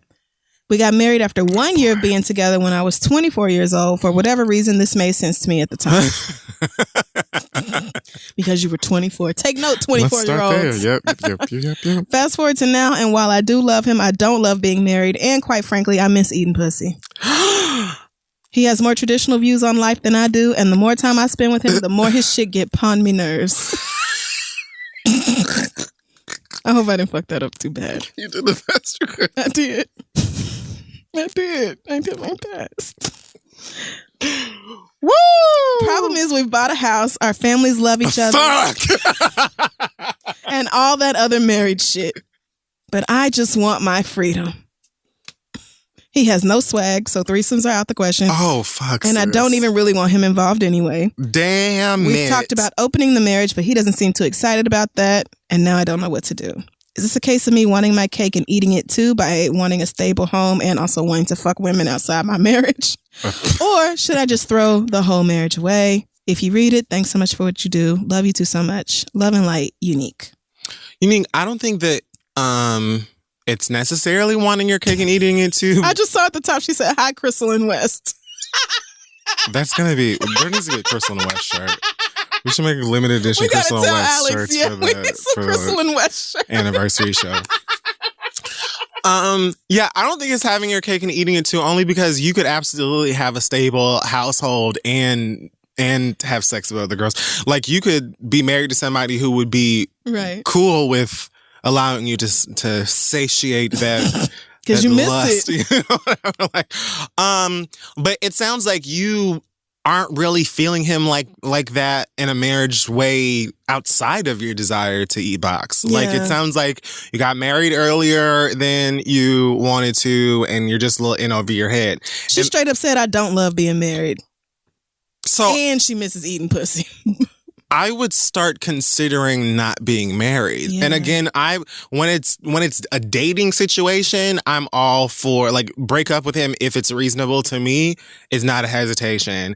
I try to step back a little bit when motherfuckers write in and say I'm divorced. I'm married. Just because the act of divorce, all of that stuff is way messier than just being like, get your CDs and shit or whatever out of my fucking house and don't call me anymore. Your CDs. But the reason I feel like you should probably consider not being married anymore is because what I think will happen is that you will eventually do something that will lead you to being divorced anyway in a much messier way. Right.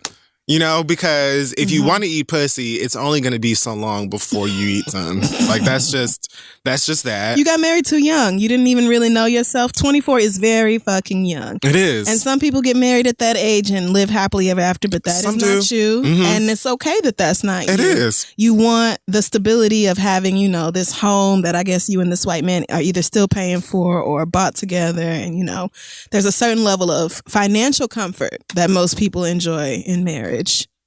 Two incomes are better than one. True. To be real. True. But I mean, especially if you can hack it out on your own, girl, it sounds like y'all are either going to therapy or to divorce court. Is one or the other. I mean, this is giving me you could try to stick it out, and then odds are you'll end up in a Grace and Frankie situation. I don't even.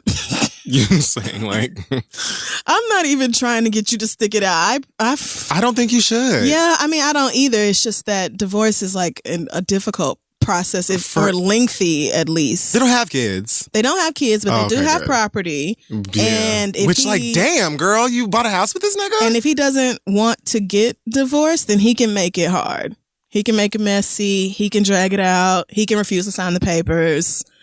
So that may be something else to take into consideration. But girl, you just straight up don't sound happy in this relationship. You literally said you don't like it. You don't want to be married. So maybe you should start your own therapy, maybe by yourself. Talk to your therapist about these feelings, and maybe your therapist can be like, you know, this is a normal thing, or blah, blah, blah, or try these methods of talking to your husband and blah. I don't know. Therapists be coming up with all kind of brilliant shit that I would never ever in a million years think of. So I would talk to a therapist first. Yes. But if he's not willing to go to therapy or willing to listen to the things that you say that you learned in therapy, or even just, hey, I'm really miserable in this marriage, let's sit down and fucking talk about it. If he's not willing to do the work, then the question is already answered for you. Because even if you're miserable for unreasonable ass reasons, you're still miserable and you're going to act on that misery. And you know who should be able to listen to you regardless of whether you're being reasonable? Your fucking spouse. That's what you get when you sign up to marry somebody. That other person has to be there for your shit. They have to be there for you emotionally, spiritually, physically, all that other y'all bullshit. be thinking like, oh,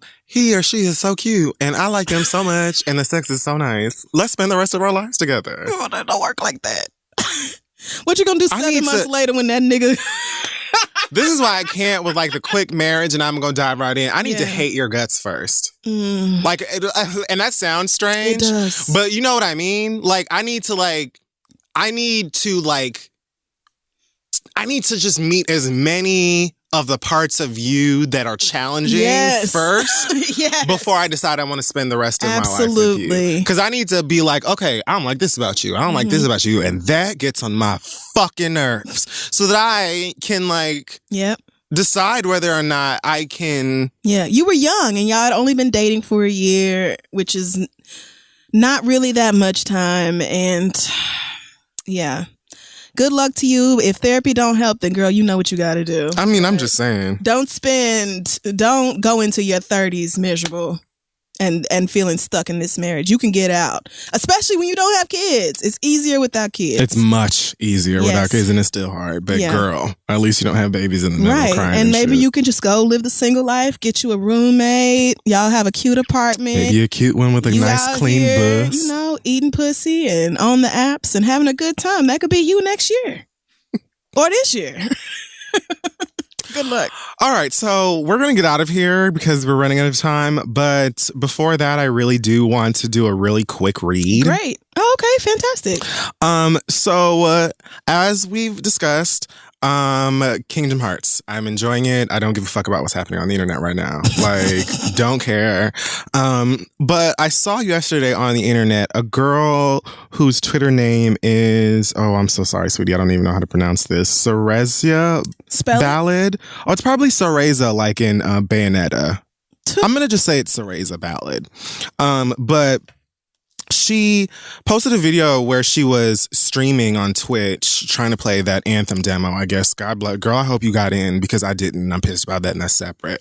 But she was, I guess, while she was streaming, she received an email. So GameStop they're selling these limited edition PlayStation 4 Pro consoles that have like Kingdom Hearts decorations all on it. So it's like a limited edition Kingdom Hearts PlayStation that also comes with a deluxe edition of the game, right?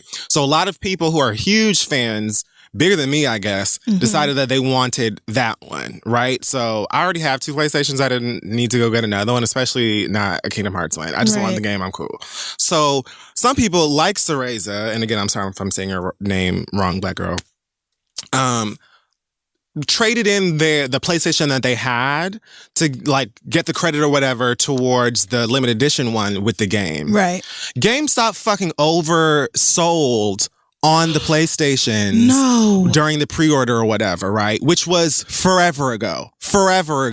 So now, 3 days before the goddamn game is coming out, they're sending emails out to people like this young girl saying that they're not going to get their console or the fucking game because they had to cancel some of the orders because they oversold. How the fuck dare you? This girl's on Twitch crying because she don't have her PlayStation because she traded in the one that she had to get the one that you were supposed to be giving her, and she not gonna get her game because you oversold in these fucking shit. If y'all don't give this girl a PlayStation and a copy of this motherfucking game, let me tell you something. I haven't even stepped inside of a GameStop except for maybe the last time I did was like right before my last toy drive. Because sometimes they have cute video game related toys that you can only get in GameStop and a couple other places. But like to go in there and buy a game or whatever, first of all, you have to have the patience of a saint. The customer service in GameStop is ass, and it has been for like as long as I can remember. I think the reason it's even still in business is because so many young kids, that's their like quickest avenue or like the first thing that comes in their mind when they think of getting games. Yeah. Or they can go in there and play some games, but bug their mom, dad, older cousin, brother, grandma, whoever, auntie for some games and stuff like that. I think that's the reason they even still in business. But fuck that. Yeah. I knew when I pre-ordered my shit. Let me tell you, I pre-ordered Kingdom Hearts 3 from 3 different places. Oh, Lord. GameStop was not one of them. Amazon, I think I ordered it from bestbuy.com and I ordered it digitally so when midnight hits on Monday, I can start. I'm not playing no monkey-ass games with GameStop. But the nerve of y'all, for you to be a gaming company, you have to know how long people have been waiting for this game. And now because of your own fuck-ups, people like this black girl who have been waiting forever for this fucking game just now can't have it. Oh, not to mention their fucking gaming system on top of it because you can't run your company right. Y'all got some fucking nerve. And then on top of that, are offering $25 GameStop gift cards. What kind of restitution is that? That ain't even half of the price of the game. Of the game. Oh, you got me fucked up. Of the game. Breath of the Wild was like $60. Fuck GameStop. Fuck GameStop. Y'all wrong for that. Period. Whether you buy your games yourself or your baby asks you for games. I urge you to go to Best Buy, Target, Amazon will deliver right to your humble abode on the day it's released, or anywhere the fuck else. Fuck GameStop. Stop giving them your fucking money they haven't deserved in a long ass fucking time, and this is a big part of the reason why. That's it. That's all I have to say. I'm done. Shouldn't GameStop have like gone out and bought more systems or more games to make up for what they did? You've had all of this time. Right. This is months ago. Between the time that you've been taking these pre-orders, the game comes out on Tuesday. This is some Fyre Festival shit. You got to watch them documentaries. He did the same thing. For Madden, for Call of Duty, or one of these games that come out like every 6 months, fine. You're talking about a game that people have been waiting for since they were kids, grown adults. Yes. Stop it. Stop it. Fuck GameStop. Stop buying shit from GameStop. Fuck them. That's it. I'm done. I feel sorry for that girl. I felt so bad. So bad. If I could, I would just buy it for her my fucking self. But Lord knows where you're going to get that shit. I'm sure she don't even care about the system at this point. Yeah. She just wants to play the game. Right. And if she knew that she would have had to go through this bullshit, which honestly, sweetheart, if I knew you prior to your pre-order, I would have suggested that you didn't take it. Because I would have been able to tell you. I wouldn't have seen this coming, but I would have suggested for as long as we've waited for this game, do something else. Them hoes don't play no games with GameStop at all. Fuck them. I wouldn't even go into a GameStop to play a demo. I don't give a fuck. I won't go to GameStop for shit else. And I'm playing Kingdom Hearts on Monday night. So, and I'm gonna be asleep Monday night, but I'm still not going. I fuck GameStop. I feel strongly as well. Like, how dare you? All right. Well, that wraps up this week's and I'm episode. Sensitive to black girl gamers. Of course. Oh, that's very sweet. I'm gonna start a Twitch for Breath. I'm actually going to start a Breath of the Wild YouTube channel because I am an expert now. I have all 900 Korok seeds. I have 100% completion rate. Somebody also wrote an email that said that you should watch Studio Ghibli. I don't know if it's Studio Ghibli or Ghibli. I don't know. It's been a question of my life. One of y'all tell me the right answers. But like, they said that, you know, Breath of the Wild was sort of inspired by that studio's animation, which if you see some of their films, you would, so it's the same aesthetic. Okay. So somebody wrote in and was like, the game is called Studio Ghibli? No, the studio that makes the movies, that's the name of it. But they make some, I'll send you the name of some of them so you could at least Google it. Okay. But someone wrote in and was like, oh, you should watch some of the films and see if you like it. But in that same vein, I think that studio would make an amazing Breath of the Wild film. Like, I would totally watch a Zelda movie in that same animation style. I'm still trying to play these other games I bought, like Smash Brothers. That's a lot of fighting. That's not what I thought it was. What did you think it was? Kind of thought it was Mario Kart, but with bigger weapons, like smashing niggas. Like maybe you had a big rubber hammer that you could smash the drivers next to you with. I don't know what I thought, but it isn't that. And then Pokemon is a little weird. They just put out a new Mario, like a new regular, like a new Super Mario. I know what I'm Remember the Marios that you had for Wii? Yes. It's the Switch version of that. Just came out a couple weeks ago. Hallelujah. I know what I'm doing. Hundreds of levels. Okay, great. So yeah, that wraps up this week's episode. Hope you enjoyed it. thisistheread.com. We're on social media at This Is The Read.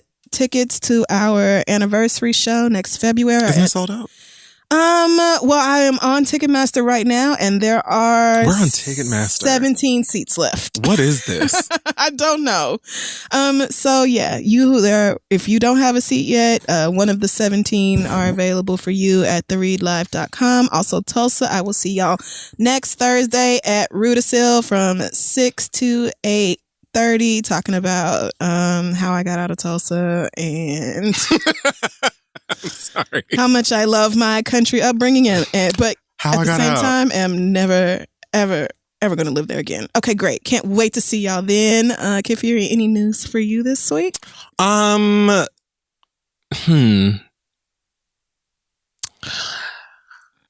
just gonna say it. I'm looking for. You know what? No, I'm gonna save this now. I'm gonna be looking for people who do things soon. Okay. Kid Fury but calm